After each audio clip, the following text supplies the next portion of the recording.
ಜ್ಯೋತಿ ಸುಗಂಧ ಅಂಗ ಸೌರಭಂ ಕುರು ವಿರಾಜಿ ಸೌಕೋಸುಭಂ ಸ್ವರಶ್ರೀವಸ್ತಲಾಂಛನಂ ನಮಾಮಿ ನಂದನಂದನಂ ನಮಾಮಿ ನಂದನಂದನಂ. ಸಾಯಿದೇವಿ ಮಾತಾಜಿ ಓದಿ. ಓದ್ತೇನೆ ಮಾತಾಜಿ, ಒಂದ್ ನಿಮಿಷ. ಯಾವ್ದು ಸುಗಂಧ ಅಲ್ವಾ ಮಾತಾಜಿ? ವೃಂದಾವನ ಸುನಾಗರಂ. ವೃಂದಾವನ ಸುನಾಗರಂ ವಿಲಾಸಾನು ಪ್ರವಾಸಸಂ ಸುರೇಂದ್ರ ಗರ್ವಮೋಚನಂ ನಮಾಮಿ ನಂದನಂದನಂ ನಮಾಮಿ ನಂದನಂದನಂ. ಹರೇ ಕೃಷ್ಣ. ಲೀಲಾವತಿ ಮಾತಾಜಿ. ಪ್ರಜಾಂಗನ ಸುನಾಯಕಂ ಸದಾ ಸುಖ ಪ್ರದಾಯಕಂ ಜಗನ್ಮನ ಪ್ರಲೋಭನಂ ನಮಾಮಿ ನಂದನಂದನಂ ನಮಾಮಿ ನಂದನಂದನಂ. ಹರೇ ಕೃಷ್ಣ. ನಂದನಂದ ಶ್ರೀ ನಂದನಂದಾಷ್ಟಕಂ ಪಠೇದ್ಯ ಶ್ರದ್ಧಯಾನ್ವಿತಃ ತರೇದ್ಭವಾಬ್ಧಿ ದುಸ್ತರಂ ಲಭೇತದಂಗ್ರಿ ಯುಕ್ತಕಂ. ಹರೇ ಕೃಷ್ಣ ಕೃಷ್ಣ ಕೃಷ್ಣ ಹರೇ ಹರೇ ಹರೇ ರಾಮ ರಾಮ ರಾಮ ಹರೇ ಹರೇ. ಮಾತಾಜಿ ಸ್ಕ್ರೀನ್ ಶೇರ್ ಮಾಡ್ಕೋತೀರಾ? ಸ್ಟಾಪ್ ಮಾಡ್ಲಾ?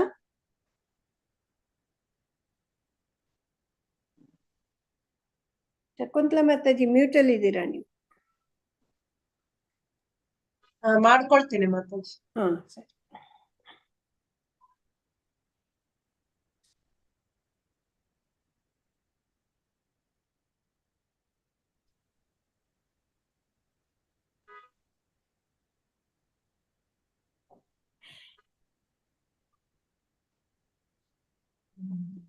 ಕಾಯಿ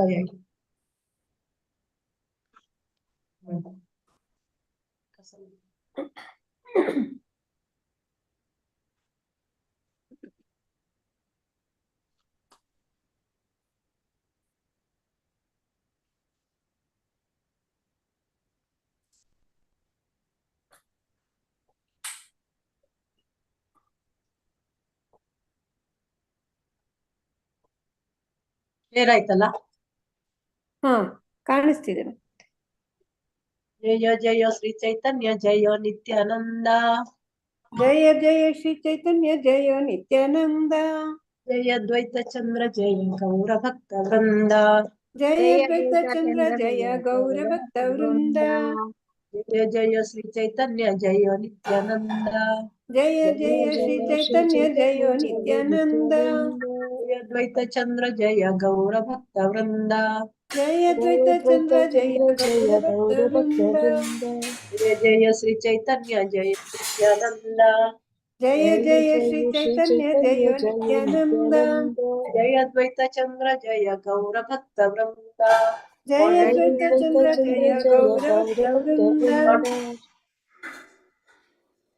ಹರೇ ಕೃಷ್ಣ ಹರೇ ಕೃಷ್ಣ ಹರೇ ಹರೇ ಹರೇ ರಾಮ ರಾಮ ಹರೇ ಹರೇ. ಹರೇ ಕೃಷ್ಣ ಕೃಷ್ಣ ಕೃಷ್ಣ ಹರೇ ಹರೇ ಹರೇ ರಾಮ ರಾಮ ಹರೇ ಹರೇ.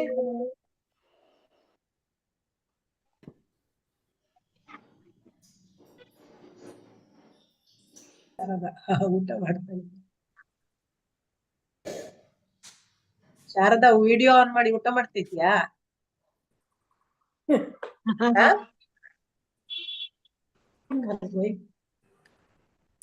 ಎಲ್ಲ ವಿಡಿಯೋ ಕ್ಲೋಸ್ ಆಗಿದೆಯಲ್ಲ. ಹಾಕ್ತೇನೆ ಮಾತಾಜಿ. ರಕ್ಷಾ ಅವ್ರದ್ದಾಗಿದೆ.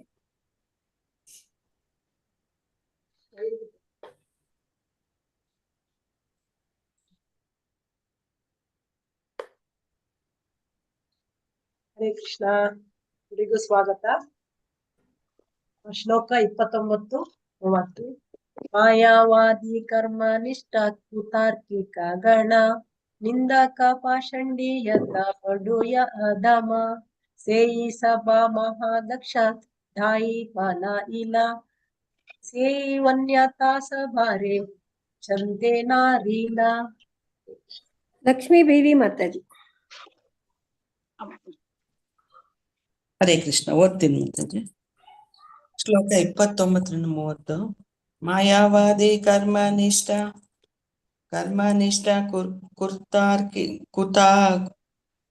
ಕುತಾರ್ಕಿಕ ಗಣ ನಿಂದಕ ಪಾಷಾಂಡೀಯತ ಪಡುವೈಹ ಅಧಮ ಸೇಯಿ ಸಭ ಮಹಾದಕ್ಷ ತಾಯಿ ಪಲಾಚಲ ಪಲಾಯಿಲ ಸೇಯಿ ವನ್ಯತ ಸಬಾರೆ ಚುಂತೆ ನಾರಿಲ. ಮಾಯಾವಾದಿ ದಾರ್ಶನಿಕರು, ಕರ್ಮನಿಷ್ಠ ಕಾಮ್ಯಕರ್ಮಗಳ ಕೆಲಸಗಾರರು, ಕುತಾರ್ಕಿಕರು ಅಂದ್ರೆ ಏನ್ ಮಾತಾಜಿ? ಕುತಾರ್ಕಿಕರು ನಿಂದಿಸುವವರು, ಪಾಷಾಂಡಿ ಭಕ್ತರಲ್ಲದವರು, ಎಲ್ಲ ಪಡುಯ ವಿದ್ಯಾರ್ಥಿಗಳು, ಅಧಮ ಅತ್ಯಂತ ಹೀನ ವರ್ಗದವರು, ಸೇಯಿ ಸಭಾ ಅವರೆಲ್ಲರೂ, ಮಹಾದಕ್ಷ ಅವರು ಬಹಳ ತಜ್ಞರು, ದಾಂಜಾನ ಮತಜದು ದಾಯಿಯ ಓಡುವುದು, ಪಲಾಯನ ಮಾಡುವುದು, ಸೇಯಿ ವನ್ಯ ಆ ಪ್ರವಾಹ, ತಾಬ್ ಸಬಾರೆ ಅವರೆಲ್ಲರೂ, ಚುನ್ನತೆ ಸ್ಪರ್ಶಿಸುವುದು, ನಾರಿಲ್ಲ ಸಾಧ್ಯವಿಲ್ಲ. ಅನುವಾದ: ಮಾಯಾವಾದಿಗಳು, ಕಾಮ್ಯಕರ್ಮಿಗಳು, ಕುತಾರ್ಕಿಕರು, ನಿಂದಕರು, ಪಾಷಾಂಡಿಗಳು ಮತ್ತು ವಿದ್ಯಾರ್ಥಿ ಸಮುದಾಯದಲ್ಲಿ ಅತ್ಯಂತ ಅಧಮರು, ಕೃಷ್ಣ ಪ್ರಜ್ಞಾ ಆಂದೋಲನವನ್ನು ತಪ್ಪಿಸಿಕೊಳ್ಳುವುದರಲ್ಲಿ ಮಹಾದಕ್ಷರು. ಆದ್ದರಿಂದ ಕೃಷ್ಣ ಪ್ರಜ್ಞೆಯ ಪ್ರವಾಹವು ಅವರನ್ನು ಸ್ಪರ್ಶಿಸುವುದಿಲ್ಲ. ಭಾವಾರ್ಥ: ಕಾಶಿಯ ಪ್ರಕಾಶಾನಂದ ಸರಸ್ವತಿ ಅವರಂತಹ ಹಿಂದಿನ ಕಾಲದ ಮಾಯಾವಾದಿ ದಾರ್ಶನಿಕರಂತೆ ಆಧುನಿಕ ಕಾಲದ ಮಾಯಾವಾದಿಗಳು ಶ್ರೀ ಚೈತನ್ಯ ಮಹಾಪ್ರಭುಗಳ ಕೃಷ್ಣ ಪ್ರಜ್ಞಾ ಆಂದೋಲನದಲ್ಲಿ ಆಸಕ್ತರಾಗಿಲ್ಲ. ಅವರು ಈ ಐಹಿಕ ಜಗತ್ತಿನ ಮೌಲ್ಯವನ್ನು ತಿಳಿದಿಲ್ಲ, ಇದು ಮಿಥ್ಯೆ ಎಂದು ಅವರು ಪರಿಗಣಿಸುತ್ತಾರೆ. ಕೃಷ್ಣ ಪ್ರಜ್ಞಾ ಆಂದೋಲನವು ಹೇಗೆ ಅದನ್ನು ಬಳಸಿಕೊಳ್ಳುತ್ತದೆ ಎನ್ನುವುದನ್ನು ಅವರು ಅರ್ಥ ಮಾಡಿಕೊಳ್ಳಲಾರರು. ಅವರು ಮಾಯಾವಾದಿ ಯೋಚನೆಗಳಲ್ಲಿ ಎಷ್ಟೊಂದು ಮಗ್ನರಾಗಿರುತ್ತಾರೆಂದರೆ ಆಧ್ಯಾತ್ಮಿಕ ವೈವಿಧ್ಯವೆಲ್ಲ ಐಹಿಕವಾದದ್ದೇ ಎಂದು ಭಾವಿಸಿಬಿಡುತ್ತಾರೆ. ಬ್ರಹ್ಮಜ್ಯೋತಿಯನ್ನು ಕುರಿತಂತೆ ತಮ್ಮ ತಪ್ಪು ಕಲ್ಪನೆಯಾಚೆಗೆ ಬೇರೆ ಏನು ಸ್ವಲ್ಪ ಮೇಲೆ ಮಾಡಿ ಮಾತಾಜಿ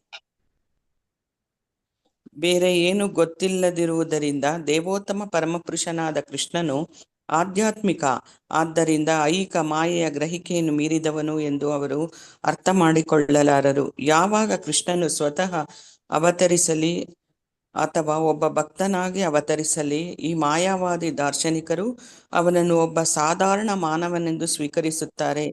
ಇದನ್ನು ಭಗವದ್ಗೀತೆಯಲ್ಲಿ 9.11 ಖಂಡಿಸಲಾಗಿದೆ. ಅವಜಾನಂತಿ ಮಾಂ ಮೂಢಾ ಮಾನುಷೀಂ ತನುಮಾಶ್ರಿತಂ ಪರಂಭಾವಂ ಅಜಾನಂತೋ ಮಮ ಭೂತಾ ಮಹೇಶ್ವರಂ. ಮಾನವ ರೂಪದಲ್ಲಿ ನಾನು ಅವತರಿಸಿದಾಗ ಮೂಢರು ನನ್ನನ್ನು ಅಪಹಾಸ್ಯ ಮಾಡುತ್ತಾರೆ. ಇರುವುದೆಲ್ಲದರ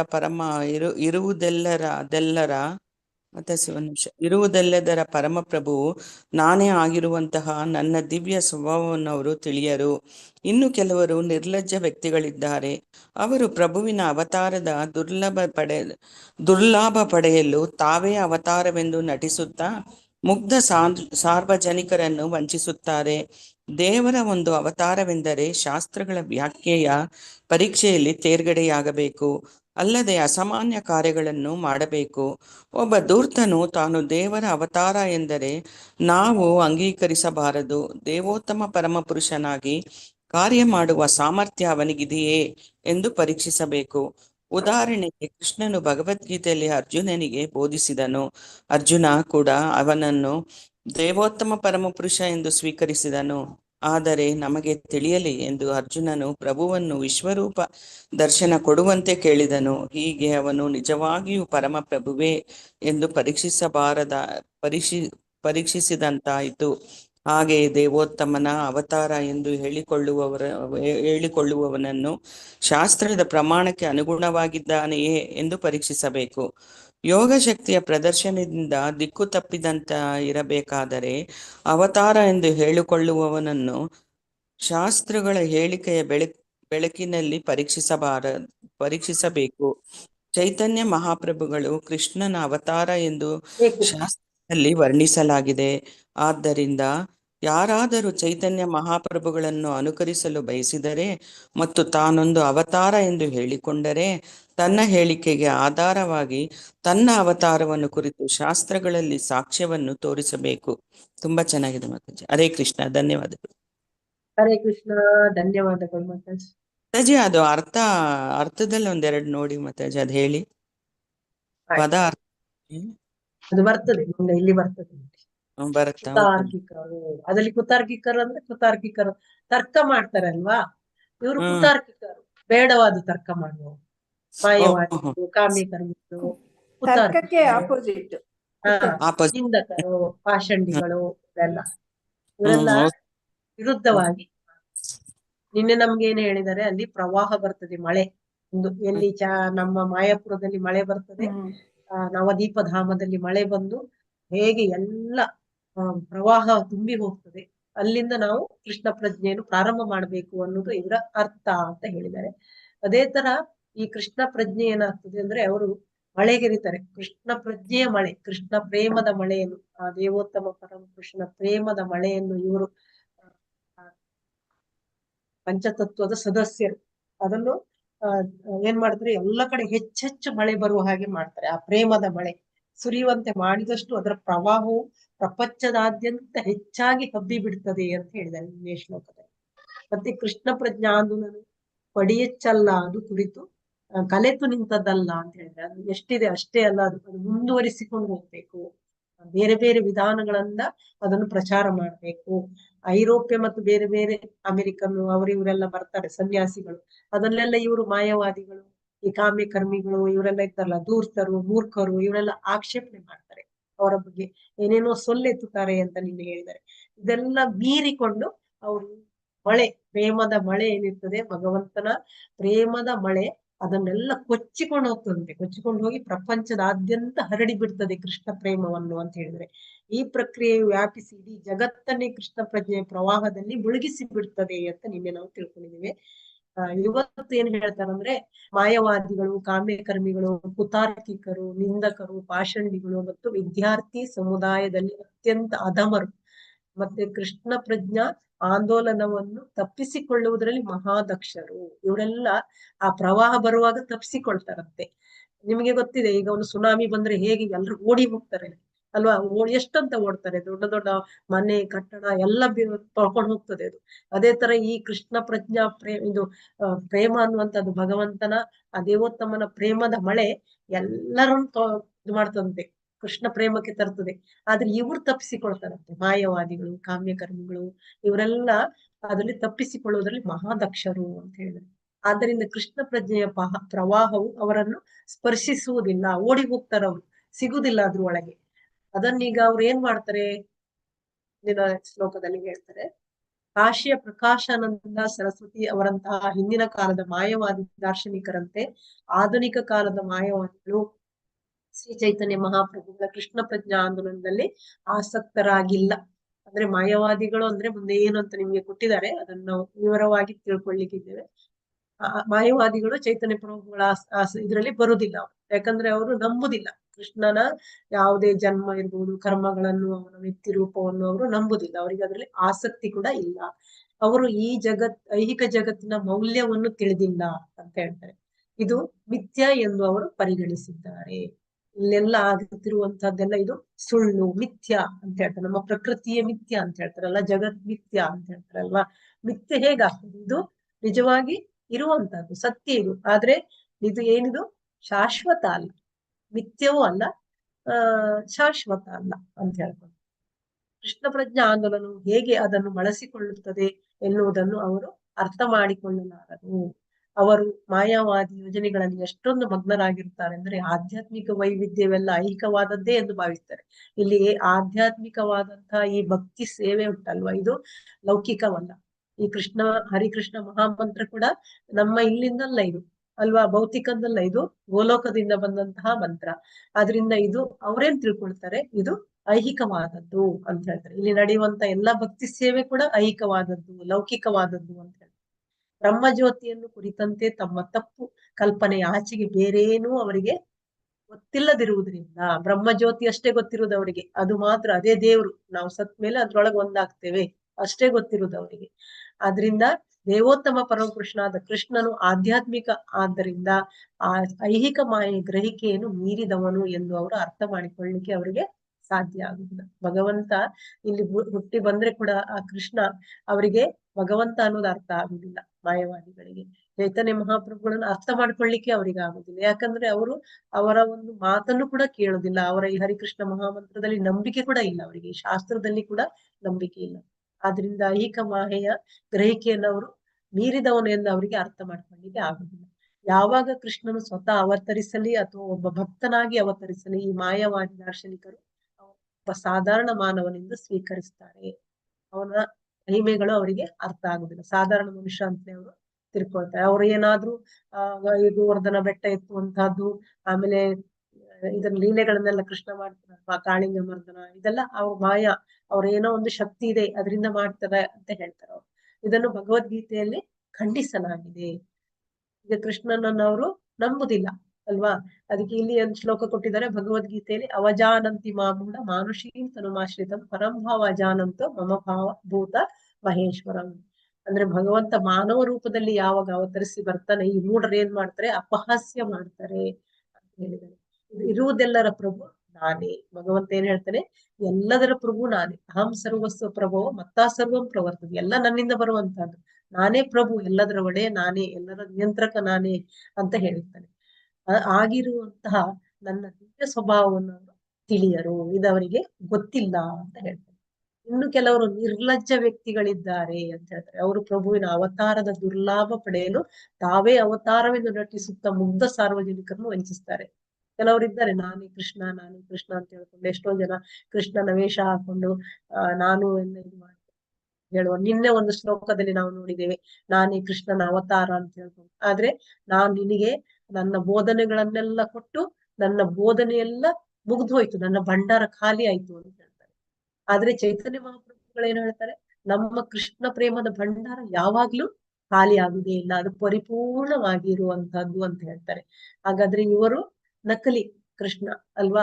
ಹಾಗೆ ನಿರ್ಲಜ್ಜ ವ್ಯಕ್ತಿಗಳು ಅಂತ ಹೇಳಿದ್ದಾರೆ. ಅಂತವರಿಗೆ ನಟನೆ ಮಾಡುವವರು, ನಾನು ಕೃಷ್ಣನ ಅವತಾರ, ಚೈತನ್ಯ ಮಹಾಪ್ರಭುಗಳ ಅವತಾರ ಅಂತ ಹೇಳ್ಕೊಂಡು ಚೈತನ್ಯ ಮಹಾಪ್ರಭುಗಳ ಫೋಟೋ ಇಟ್ಟುಕೊಂಡು ಬೇರೆ ಬೇರೆ ಕೃಷ್ಣನ ಲೀಲೆಗಳನ್ನೆಲ್ಲ ಮಾಡಿ ತೋರಿಸ್ತಾರೆ ಅಂತ ನಿನ್ನೆ ನಾವು ನೋಡಿದ್ದೇವೆ.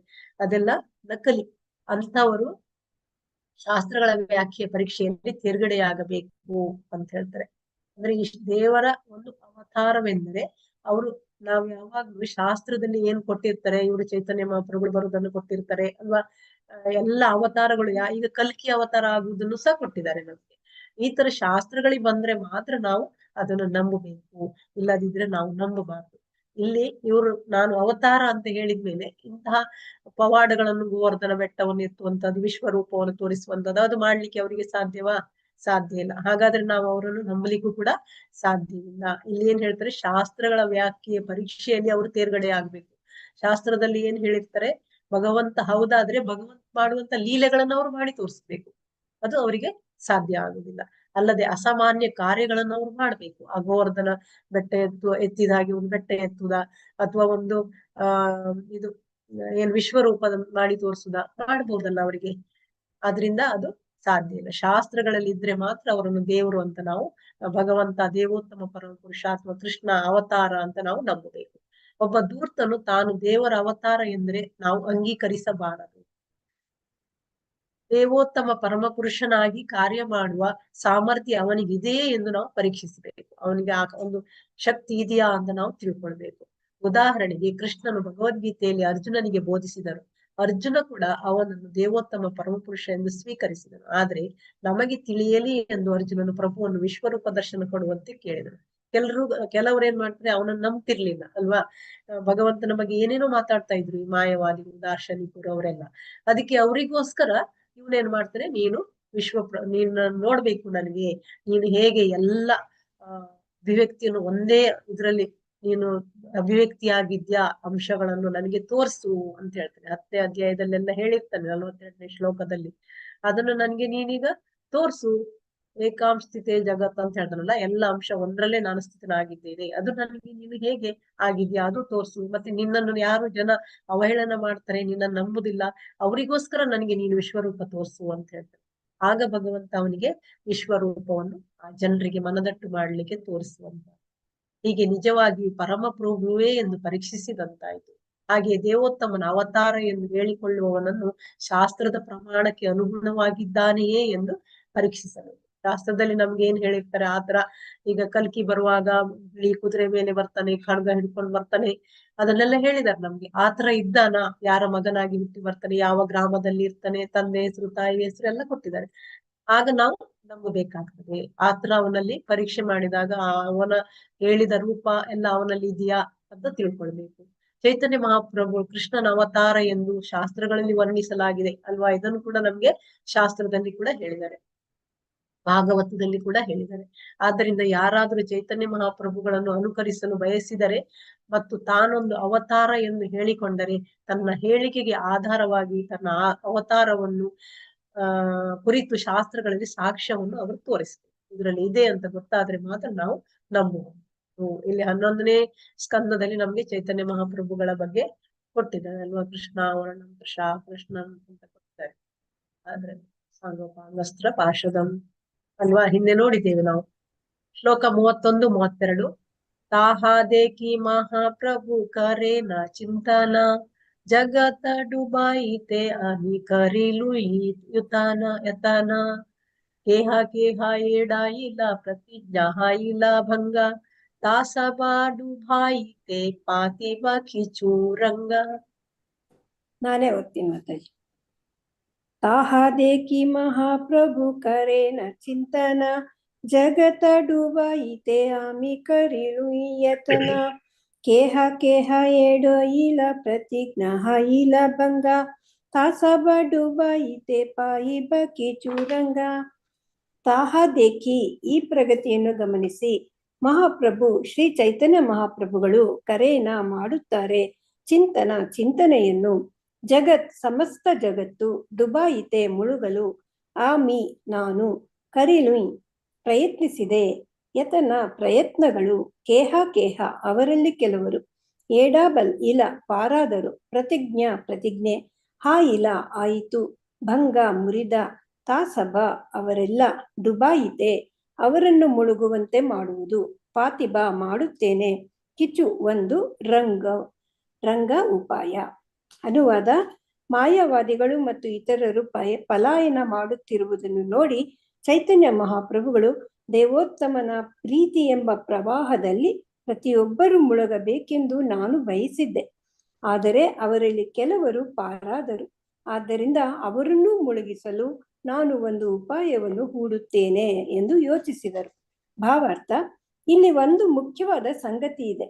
ಕೃಷ್ಣ ಪ್ರಜ್ಞಾ ಆಂದೋಲನದಲ್ಲಿ ಆಸಕ್ತಿಯನ್ನು ತಾಳದ ಮಾಯಾವಾದಿಗಳು ಮತ್ತು ಇತರರನ್ನು ಸ್ವಾಧೀನಪಡಿಸಿಕೊಳ್ಳಲು ಒಂದು ಮಾರ್ಗವನ್ನು ಕಂಡುಹಿಡಿಯಲು ಚೈತನ್ಯ ಮಹಾಪ್ರಭುಗಳು ಬಯಸಿದ್ದರು.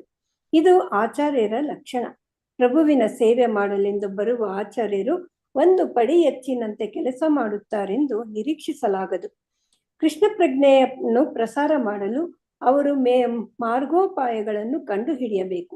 ಕೆಲವು ಸಲ ಅಸೂಯಪರರು ಕೃಷ್ಣ ಪ್ರಜ್ಞಾ ಆಂದೋಲನವನ್ನು ಟೀಕಿಸುತ್ತಾರೆ, ಏಕೆಂದರೆ ಇಲ್ಲಿ ದೇವೋತ್ತಮನ ಪ್ರೀತಿಯನ್ನು ವಿತರಣೆ ಮಾಡಲು ಸಮಾನವಾಗಿ ತರುಣಿಯರಿಬ್ಬರನ್ನು ತೊಡಗಿಸಲಾಗುತ್ತದೆ.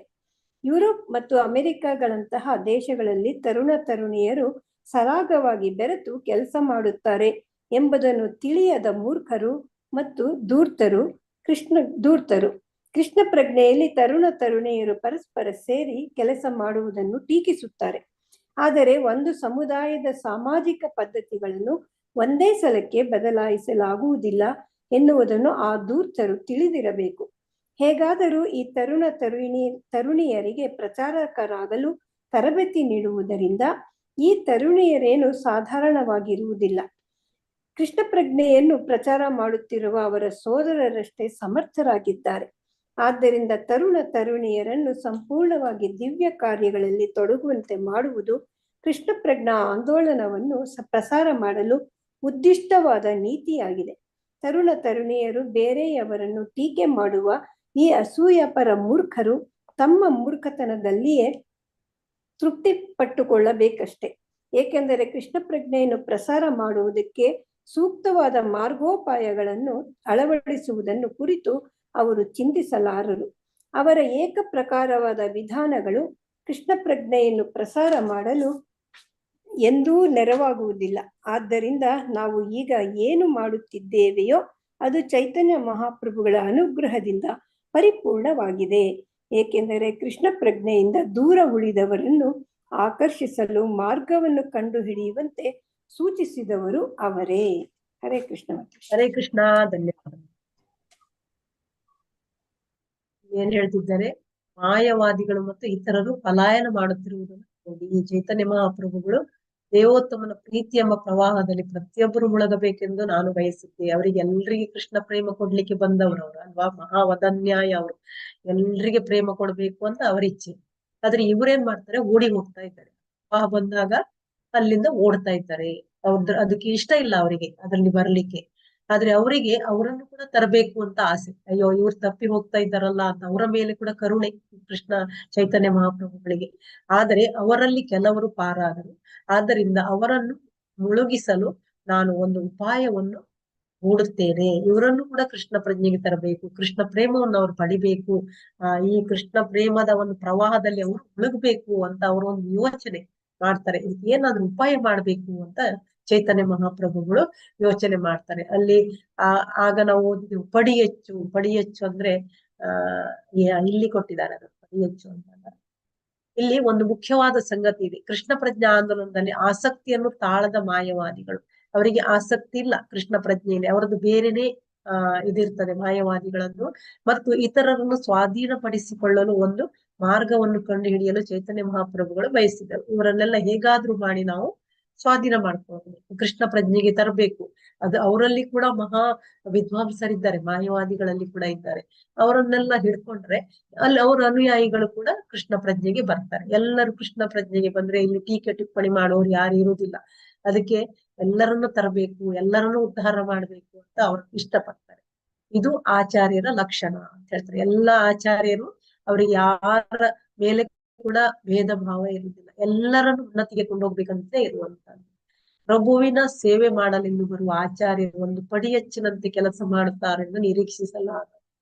ಅಂದ್ರೆ ಹಿಂದಿನವರು ಏನ್ ಮಾಡಿರ್ತಾರೆ, ಒಂದು ಯೋಜನೆ ಹಾಕಿರ್ತಾರೆ, ಈ ತರ ಜನರನ್ನು ನಾವು ಒಂದು ತರ ಮಾಡಿದ್ರೆ ಈ ತರ ಜನ ಕೃಷ್ಣ ಪ್ರಜ್ಞೆಗೆ ಬರ್ತಾರೆ ಅಂತೇಳಿ ಅದನ್ನೇ ಮಾಡ್ಕೊಂಡು ಅದನ್ನೇ ಬಾಯ್ಪಾಠ ಮಾಡ್ಕೊಂಡು ಅವ್ರು ಹೇಳಿದ್ದನ್ನೇ ಬರ್ಕೊಂಡು ನೋಡ್ಸ್ತಾರ. ನಾವು ಇನ್ನೊಬ್ರಿಗೆ ಹೇಳಿದ್ರೆ ಏನು ಪ್ರಯೋಜನ ಇಲ್ಲ ಆಚಾರ್ಯರಾದವರು. ಅದನ್ನು ನಾವು ನಿರೀಕ್ಷಿಸಬಾರದು ಅಂತ ಹೇಳ್ತಾರೆ ನೋಡಿ. ಬೇರೆ ಬೇರೆ ಆಚಾರ್ಯರು ಬಂದ್ರೆ ಪಡಿಯಚ್ಚಿನಂತೆ, ಪಡಿಯಚ್ಚಂದ್ರೆ ಇದ್ದ ಹಾಗೆ. ಈಗ ಒಬ್ಬ ತಂದೆಗೆ ಮಗನಾಗಿ ಹುಟ್ಟಿದ್ರೆ ಅವನಿಗೆ ಹೇಳ್ತಾರಲ್ಲ ತಂದೆ ಪಡಿಯಚ್ಚುವ ಅಂತ, ಅವನಾಗೆ ಇವ ಇದ್ದ. ಅದೇ ತರ ಅವ್ರು ಏನ್ ಹೇಳಿರ್ತಾರೆ ಹಿಂದಿನ ಆಚಾರ್ಯರು, ಅದೇ ತರ ಇವರು ಹೇಳಿ ಹೋಗುದಕ್ಕೆ ಏನ್ ಪ್ರಯೋಜನ ಇಲ್ಲ. ಅದಕ್ಕೆ ಬೇರೆ ಬೇರೆ ಯೋಜನೆಗಳನ್ನು ಹಾಕಿದ್ರೆ ಮಾತ್ರ ಕೃಷ್ಣ ಪ್ರಜ್ಞೆಗೆ ಜನರನ್ನು ನಾವು ತರಬಹುದು. ಹಾಗೆ ಈ ಆಚಾರ್ಯರು ಒಂದೇ ತರ ಮಾಡ್ತಾರೆ ಅಂತ ಹೇಳಲಿಕ್ಕೆ ನಿರೀಕ್ಷಿಸಲಿಕ್ಕೆ ಆಗುದಿಲ್ಲ. ಕೃಷ್ಣ ಪ್ರಜ್ಞೆಯನ್ನು ಪ್ರಸಾರ ಮಾಡಲು ಅವರು ಮಾರ್ಗೋಪಾಯಗಳನ್ನು ಕಂಡುಹಿಡಿಯಬೇಕು, ಬೇರೆ ಬೇರೆ ಮಾರ್ಗೋಪಾಯ. ಈಗ ನಮ್ಗೆ ಜಯಪತಾಕ ಸ್ವಾಮಿಗಳು ಏನ್ ಹೇಳಿದ್ದಾರೆ, ನಮ್ಮ ನಾಮಸ್ತ ಪ್ರಭುಜಿಗೆ ನೀವೊಂದು ಟೆಂಪಲ್ ಕಟ್ಟಿ. ಅವರಿಗೆ ಟೆಂಪಲ್ ಕಟ್ಲಿಕ್ಕೆ ಹಣ ಉಂಟಾ? ಇಲ್ಲ. ಅವ್ರೇನ್ ಮಾಡ್ತಾರೆ, ಅದಕ್ಕೆ ಹಣ ಇಲ್ಲಲ್ಲ, ಅದಕ್ಕೆ ಸಹ ಅವ್ರು ಉಪಾಯ ಹೇಳಿಕೊಡ್ತಾರೆ. ನೀನು ಆನ್ಲೈನ್ ತರಗತಿ ಸ್ಟಾರ್ಟ್ ಮಾಡು. ಆ ಕೊರೋನಾದಲ್ಲಿ ಸ್ಟಾರ್ಟ್ ಮಾಡ್ತಾರೆ. ಒಂದಿಷ್ಟು ಜನ ಕೃಷ್ಣ ಪ್ರಜ್ಞೆಗೆ ಬಂತು ಅಲ್ವಾ. ಆಗ ಏನಾಗ್ತದೆ, ಕೃಷ್ಣ ಪ್ರಜ್ಞೆಗೆ ಬಂದಾಗ ಅವರು ತಾನಾಗಿ ಕೃಷ್ಣ ಪ್ರಜ್ಞೆಗೆ ಅಲ್ಲಿ ಬಂದ ನಂತರ ಅವ್ರೇನ್ ಮಾಡ್ತಾರೆ, ತಮ್ಮ ಇದ್ರ ಸಂಪಾದನೆಯಲ್ಲಿ ಸ್ವಲ್ಪ ಸ್ವಲ್ಪವನ್ನು ಈ ರೂಪ ಗೋಸ್ವಾಮಿ ಇವರು ಹೇಳಿದಂತಹ ಇದನ್ನೆಲ್ಲ ಕೇಳ್ಕೊಂಡು ಅವರು ಕೂಡ ಸಹಾಯ ಮಾಡ್ತಾರೆ. ಆ ಧನ ಸಹಾಯ ಮಾಡೋದ್ರಿಂದ ಆ ಟೆಂಪಲ್ ಆಗಿದೆ. ಈಗ ಈ ಭಕ್ತರಿಂದ ಇಲ್ಲಿ ಟೆಂಪಲ್ ಆಗಿದೆ. ಅದೇ ತರ ಕೃಷ್ಣ ಪ್ರಜ್ಞೆಗೆ ಎಲ್ಲಾ ಜನರು ಬರ್ತಾರೆ. ಈ ರೀತಿಯಲ್ಲಿ ನೋಡಿ ಬೇರೆ ಬೇರೆ ಉಪಾಯಗಳನ್ನ ಹೇಳಿಕೊಡ್ತಾರೆ. ಈಗ ಪುನಃ ನಿಮ್ಗೆ ನಾಮಘಟ್ಟ ಮಾಡಿ, ಭಕ್ತಿ ವೃಕ್ಷ ಮಾಡಿ, ಬೇರೆ ಬೇರೆ ಉಪಾಯಗಳನ್ನು ಗುರುಗಳು ತಿಳಿಸಿಕೊಡ್ತಾರೆ. ಅದ್ರಿಂದ ಆ ಗುರುಗಳು ಏನ್ ಮಾಡ್ತಾರೆ, ಈ ಭಕ್ತರನ್ನು ಮಾಡ್ತಾ ಇರ್ತಾರೆ, ಫಾಲೋ ಅಪ್ ಮಾಡ್ತಾ ಇರ್ತಾರೆ. ಯಾವ ರೀತಿ ಇವರು ಕೃಷ್ಣ ಪ್ರಜ್ಞೆಯನ್ನು ಪ್ರಚಾರ ಮಾಡ್ತಾ ಇದ್ದಾರೆ, ಪುಸ್ತಕವನ್ನು ಪ್ರಚಾರ ಮಾಡ್ತಾ ಇದ್ದಾರಾ, ಹಂಚ್ತಾ ಇದ್ದಾರಾ ಇಲ್ವಾ ಅಂತೆಲ್ಲ ನೋಡ್ತಾನೆ ಇರ್ತಾರೆ. ಆದ್ರಿಂದ ಪ್ರತಿಯೊಬ್ಬ ಭಕ್ತನಿಗೂ ಕೂಡ ಗುರು ಅನ್ನುವಂಥದ್ದು ಬೇಕಾಗ್ತದೆ. ಅವರೊಬ್ರು ತಂದೆ ಹಾಗೆ ಈ ಜನ್ಮದಲ್ಲಿ. ಅದಕ್ಕೆ ನಾವು ಏನ್ ಮಾಡ್ಬೇಕು, ಎಲ್ಲರೂ ಒಬ್ಬ ಗುರುವನ್ನು ನಾವು ಆರಿಸಿಕೊಳ್ಬೇಕು, ಪಡಿಬೇಕು.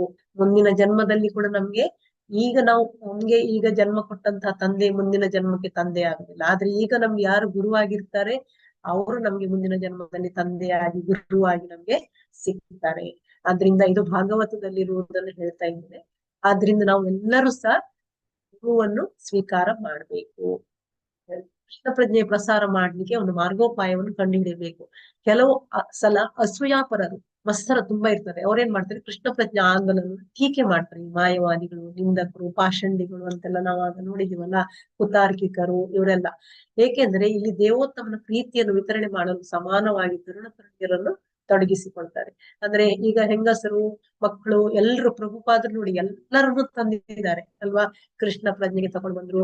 ಅಲ್ಲಿ ಮತ್ತೆ ಏನ್ ಮಾಡ್ತಾರೆ, ಅಲ್ಲಿ ಸಮಾಜದಲ್ಲಿ ಎಲ್ಲ ಇರ್ತಾರೆ, ಗಂಡು ಹೆಣ್ಣು, ಅವ್ರನ್ನ ಏನ್ ಮಾಡೋದು, ಮತ್ತೆ ಕೆಟ್ಟ ದಾರಿಗೆ ಹೋಗ್ತಾರೆ. ಅಲ್ಲಿ ಅವ್ರವ್ರನ್ನೇ ಮದ್ವೆ ಮಾಡ್ತಾರೆ. ಅವ್ರು ಸನ್ಯಾಸಿ ಆದ್ರೂ ಕೂಡ ಅವ್ರು ಯಾರ ಭಕ್ತರ ಮದ್ವೆಗೆಲ್ಲ ಹೋಗುದಿಲ್ಲ ಸನ್ಯಾಸಿ ಆದ್ರೆ.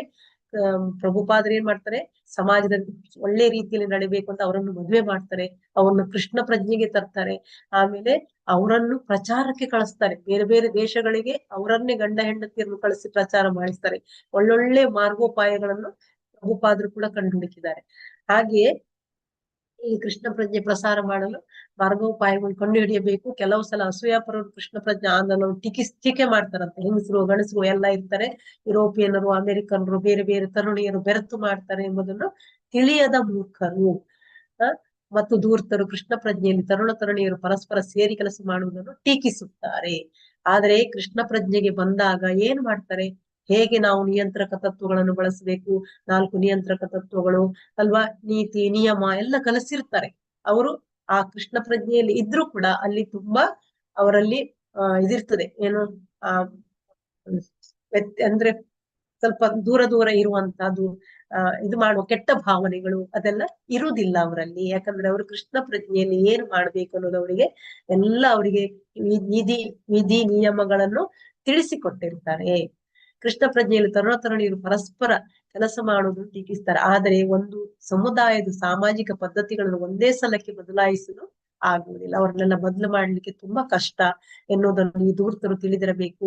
ಹೇಗಾದ್ರೂ ಈ ತರುಣ ತರುಣಿಯರಿಗೆ ಪ್ರಚಾರಕರಾಗಲು ತರಬೇತಿ ನೀಡುವುದರಿಂದ ಈ ತರುಣಿಯರೇನು ಸಾಧಾರಣದವರಲ್ಲ. ಇದೆಲ್ಲ ಚೈತನ್ಯ ಮಹಾಪ್ರಭುಗಳ ಒಂದು ಪ್ಲಾನ್.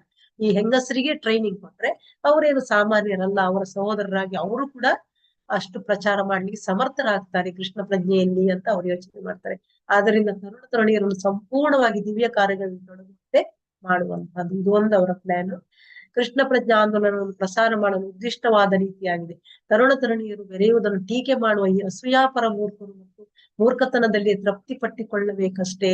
ಇವ್ರೀಗ ಅವರೇ ಅಸೂಯ ಪಟ್ಕೊಂಡು ತೃಪ್ತಿ ಪಟ್ಕೊಳ್ಬೇಕು. ಯಾಕಂದ್ರೆ ಹೆಂಗಸರಿಗೆ ಟ್ರೈನಿಂಗ್ ಕೊಡ್ತಾರೆ, ಅವರಿಗೆ ಇನ್ನೊಬ್ರಿಗಿಂತ ಗಂಡಸರಿಗಿಂತ ಪ್ರಸಾರ ಮಾಡ್ಲಿಕ್ಕೆ ಸರಿಸಮಾನರಾಗಿ ಸಮರ್ಥರಾಗಿರ್ತಾರೆ. ಆಗ ಅವರು ಅಸೂಯೆ ಪಟ್ಕೊಂಡೇ ಇರ್ಲಿ ಅಂತ ಹೇಳ್ತಾರೆ. ನಾವು ನಮ್ಮ ಪ್ರಸಾರವನ್ನು ಮಾಡ್ತಾನೆ ಹೋಗೋಣ ಅಂತ ಹೇಳ್ತಾರೆ. ಏಕೆಂದರೆ ಕೃಷ್ಣ ಪ್ರಜ್ಞೆಯನ್ನು ಪ್ರಚಾರ ಮಾಡುವುದಕ್ಕೆ ಸೂಕ್ತವಾದ ಮಾರ್ಗೋಪಾಯಗಳನ್ನು ಅಳವಡಿಸುವುದನ್ನು ಕುರಿತು ಅವರು ಚಿಂತಿಸಲಾರರು. ಅವರಿಗೆ ಆ ಚಿಂತನೆ ಇಲ್ಲ. ಅವರ ಏಕಪ್ರಕಾರವಾದ ವಿಧಾನವು ಕೃಷ್ಣ ಪ್ರಜ್ಞೆಯನ್ನು ಪ್ರಸಾರ ಮಾಡಲು ಎಂದೂ ನೆರವಾಗುತ್ತಿಲ್ಲ. ಆದ್ದರಿಂದ ನಾವು ಈಗ ಏನು ಮಾಡುತ್ತಿದ್ದೇವೆ ಅದು ಚೈತನ್ಯ ಮಹಾಪ್ರಭುಗಳ ಅನುಗ್ರಹದಿಂದ ಪರಿಪೂರ್ಣವಾಗಿ. ಚೈತನ್ಯ ಮಹಾಪ್ರಭುಗಳು ನಮ್ಗೆ ಇದನ್ನು ಹಾಕಿಕೊಟ್ಟಿದ್ದಾರೆ, ಅದರಿಂದ ಇದು ಮುಂದುವರೆದುಕೊಂಡು ಈಗ ಬರ್ತಾ ಇದೆ. ಏಕೆಂದರೆ ಕೃಷ್ಣ ಪ್ರಜ್ಞೆಯಿಂದ ದೂರ ಉಳಿದವರನ್ನು ಆಕರ್ಷಿಸಲು ಮಾರ್ಗವನ್ನು ಕಂಡುಹಿಡಿಯುವಂತೆ ಸೂಚಿಸಿದವರೇ ಚೈತನ್ಯ ಮಹಾಪ್ರಭು. ಇದನ್ನು ಪ್ರಭುಪಾದರು ಮಾಡಿದ್ದಾರೆ. ಎಲ್ಲ ತರುಣ ತರುಣಿಯರಿಗೆ ಟ್ರೈನಿಂಗ್ ಕೊಟ್ಟು ಎಲ್ಲ ಕಡೆ ಅವರು ಸಮರ್ಥರನ್ನಾಗಿ ಮಾಡಿ ಕೃಷ್ಣ ಪ್ರಜ್ಞಾ ಆಂದೋಲನವನ್ನು ಜಗತ್ತಿನಾದ್ಯಂತ ಪ್ರಸಾರ ಮಾಡಿ ಮತ್ತೆ ಇನ್ನೂ ಪ್ಲಾನ್ ಮಾಡ್ತಾರೆ.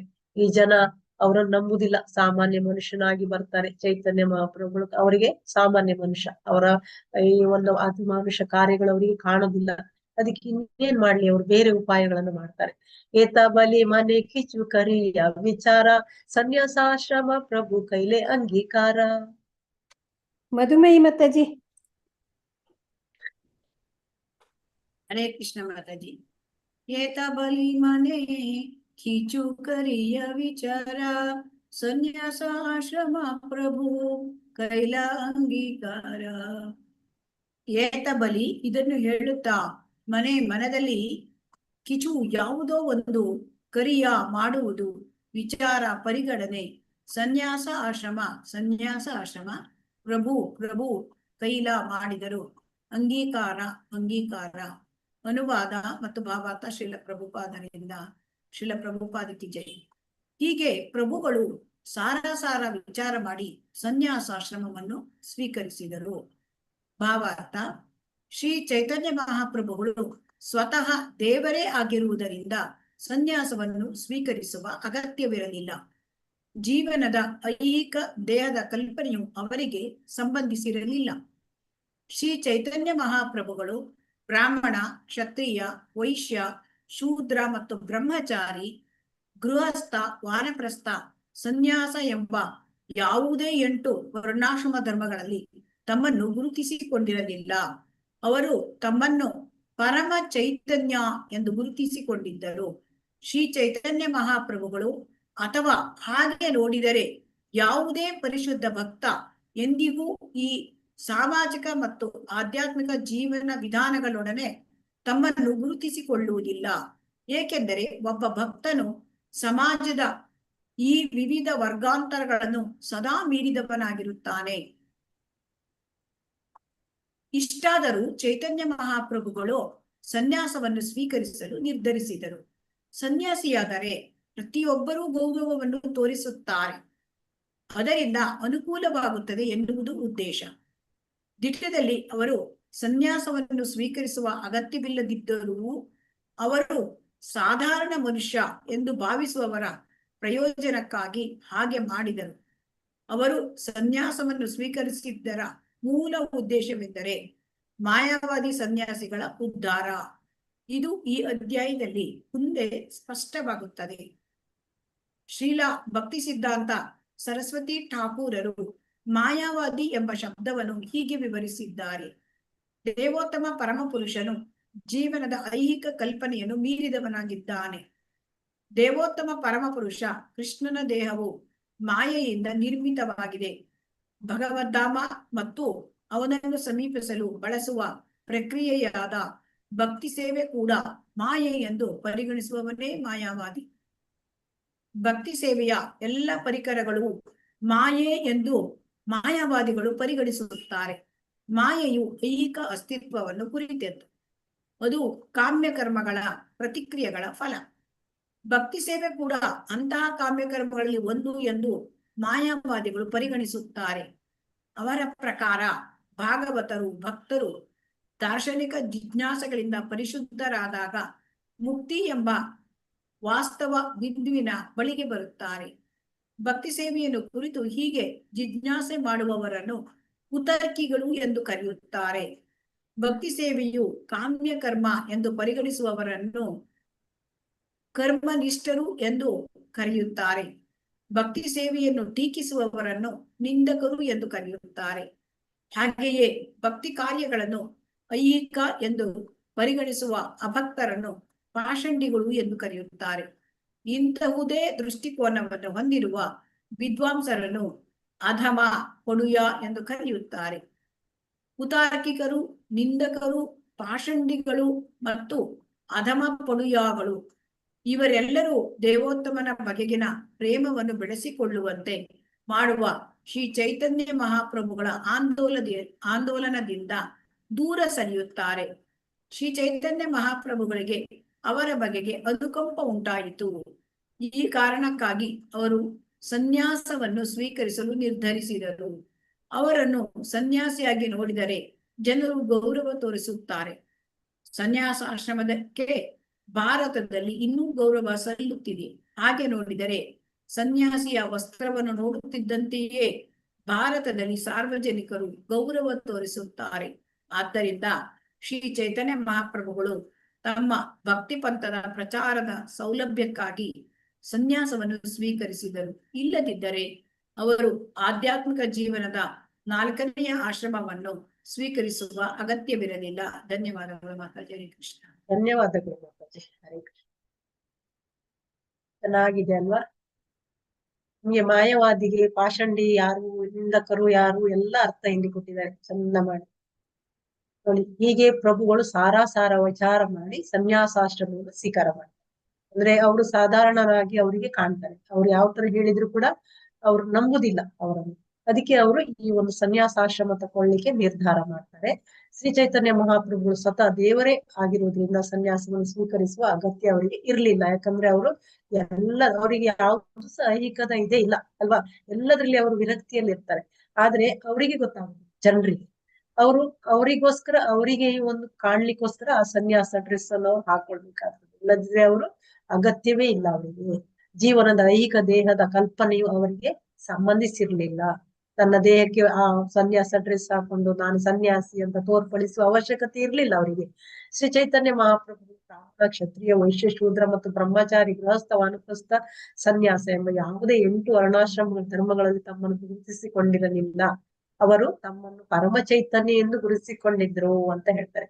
ಪರಮ ಚೈತನ್ಯ ಇದು ಯಾವ್ದ್ರಲ್ಲಿ ಅವರು ಗುರುತಿಸಿಕೊಂಡಿಲ್ಲ ಅಂತ ಹೇಳ್ತಾರೆ. ಶ್ರೀ ಚೈತನ್ಯ ಮಹಾಪ್ರಭುಗಳು ಅಥವಾ ಹಾಗೆ ನೋಡಿದರೆ ಯಾವುದೇ ಪರಿಶುದ್ಧ ಭಕ್ತ ಎಂದಿಗೂ ಈ ಸಾಮಾಜಿಕ ಮತ್ತು ಆಧ್ಯಾತ್ಮಿಕ ಜೀವನ ವಿಧಾನಗಳೊಡನೆ ತಮ್ಮನ್ನು ಗುರುತಿಸಿಕೊಳ್ಳುವುದಿಲ್ಲ. ಅಂದ್ರೆ ಭೌತಿಕದಲ್ಲಿ ಅವರು ಇರುವುದಿಲ್ಲ. ಸಂಪೂರ್ಣವಾಗಿ ಪರಿಶುದ್ಧ ಭಕ್ತರಾಗ್ಲಿ ಚೈತನ್ಯ ಮಹಾಪ್ರಭುಗಳಾಗ್ಲಿ ಅವರು ಆಧ್ಯಾತ್ಮಿಕದಲ್ಲೇ ಇರ್ತಾರೆ.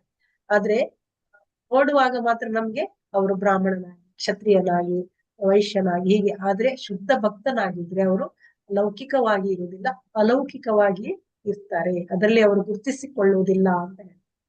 ಆಧ್ಯಾತ್ಮಿಕ ಜೀವನ ವಿಧಾನಗಳೊಡನೆ ತಮ್ಮನ್ನು ಗುರುತಿಸಿಕೊಳ್ಳುವುದಿಲ್ಲ. ಅಂದ್ರೆ ಯಾರೋ ಸಾಮಾಜಿಕದವರು ಮಾತ್ರ.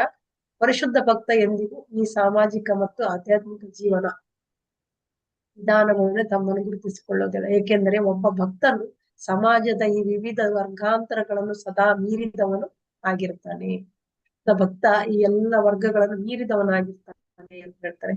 ಇಷ್ಟಾದರೂ ಚೈತನ್ಯ ಮಹಾಪ್ರಭು ಸನ್ಯಾಸವನ್ನು ಸ್ವೀಕರಿಸಲು ನಿರ್ಧರಿಸಿದ್ದಾರೆ. ಅವರು ಸ್ವೀಕಾರ ಮಾಡ್ತಾರೆ. ಯಾಕಂದ್ರೆ ಜನರಿಗೋಸ್ಕರ ಆ ಜನರ ಒಂದು ಗೌರವ ಅವರಿಗೆ ಕೊಡ್ತಾರೆ. ಈ ಒಂದು ಸನ್ಯಾಸ ಡ್ರೆಸ್ ಇದ್ರೆ ನಮ್ಮ ಇಂಡಿಯಾದಲ್ಲಿ ಅದಕ್ಕೆ ಈಗಲೂ ಗೌರವ ಇದೆ ಅಂತ ಹೇಳ್ತಾರೆ. ಇವರು ಸನ್ಯಾಸಿ, ಇವರು ಒಳ್ಳೆ ತಿಳಿದವರು, ಎಲ್ಲ ಗೊತ್ತಿದ್ದವರು ಅಂತ ಹೇಳ್ಕೊಂಡು ಅವರಿಗೆ ಏನ್ ಮಾಡ್ತಾರೆ, ಅಡ್ಡು ಬೀಳ್ತಾರೆ. ಅದಕ್ಕೆ ಅವರು ಆ ಒಂದು ಡ್ರೆಸ್ ಅನ್ನು ಹಾಕ್ತಾರೆ. ಆದ್ದರಿಂದ ಅನುಕೂಲವಾಗುತ್ತದೆ ಎನ್ನುವುದು ಅವರ ಉದ್ದೇಶ. ದಿಟ್ಟದಲ್ಲಿ ಅವರು ಸನ್ಯಾಸವನ್ನು ಸ್ವೀಕರಿಸುವ ಅಗತ್ಯವಿಲ್ಲದಿದ್ದರೂ ಅವರು ಸಾಧಾರಣ ಮನುಷ್ಯ ಎಂದು ಭಾವಿಸುವವರ ಪ್ರಯೋಜನಕ್ಕಾಗಿ ಹಾಗೆ ಮಾಡ್ತಾರೆ. ಅವರು ಸನ್ಯಾಸವನ್ನು ಸ್ವೀಕರಿಸದಿದ್ದರ ಮೂಲ ಉದ್ದೇಶವೆಂದರೆ ಮಾಯಾವಾದಿ ಸನ್ಯಾಸಿಗಳ ಉದ್ಧಾರ. ಇದು ಈ ಅಧ್ಯಾಯದಲ್ಲಿ ಮುಂದೆ ಸ್ಪಷ್ಟವಾಗುತ್ತದೆ. ಯಾಕೆ ಸನ್ಯಾಸಾಶ್ರಮ ತಗೊಳ್ತಾರೆ ಅಂದ್ರೆ ಅವರಿಗೆ ಅವರ ಮೇಲೆ ಸಹ ಕರುಣೆ, ಆ ಮಾಯಾವಾದಿಗಳ ಮೇಲೆ ಕೂಡ. ಇಂಟರ್ನೆಟ್ ಅನ್ಸ್ಟೇಬಲ್ ಇದೆ, ಕೇಳ್ತದ? ಮಾಯಾವಾದಿ ಸನ್ಯಾಸಿಗಳ ಮೇಲೆ ಕೂಡ ಅವರನ್ನು ಸಹ ಉದ್ಧಾರ ಮಾಡ್ಬೇಕು. ಯಾರ್ಯಾರು ಕೃಷ್ಣ ಪ್ರಜ್ಞೆಗೆ ಬರ್ಲಿಲ್ಲ ಅವರನ್ನೆಲ್ಲ ತರಬೇಕು ಅನ್ನೋ ಉದ್ದೇಶದಿಂದ ಅವರು ಈ ಸನ್ಯಾಸವನ್ನು ಸ್ವೀಕಾರ ಮಾಡ್ತಾರೆ. ಈ ರೀತಿ ಆದ್ರೂ ಬರ್ಲಿ ಅವರು ಅಂತ. ಶ್ರೀಲ ಭಕ್ತಿ ಸಿದ್ಧಾಂತ ಸರಸ್ವತಿ ಠಾಕೂರರು ಮಾಯಾವಾದಿ ಎಂಬ ಶಬ್ದವನ್ನು ಹೀಗೆ ವಿವರಿಸಿದ್ದಾರೆ. ನಮ್ಗೆ ಮಾಯಾವಾದಿ, ನಿರಾಕಾರವಾದಿಗಳಲ್ಲಿ ಸ್ವಲ್ಪ ವ್ಯತ್ಯಾಸ ನಮ್ಗೆ ಗೊತ್ತಾಗುದಿಲ್ಲ ಅಲ್ವಾ?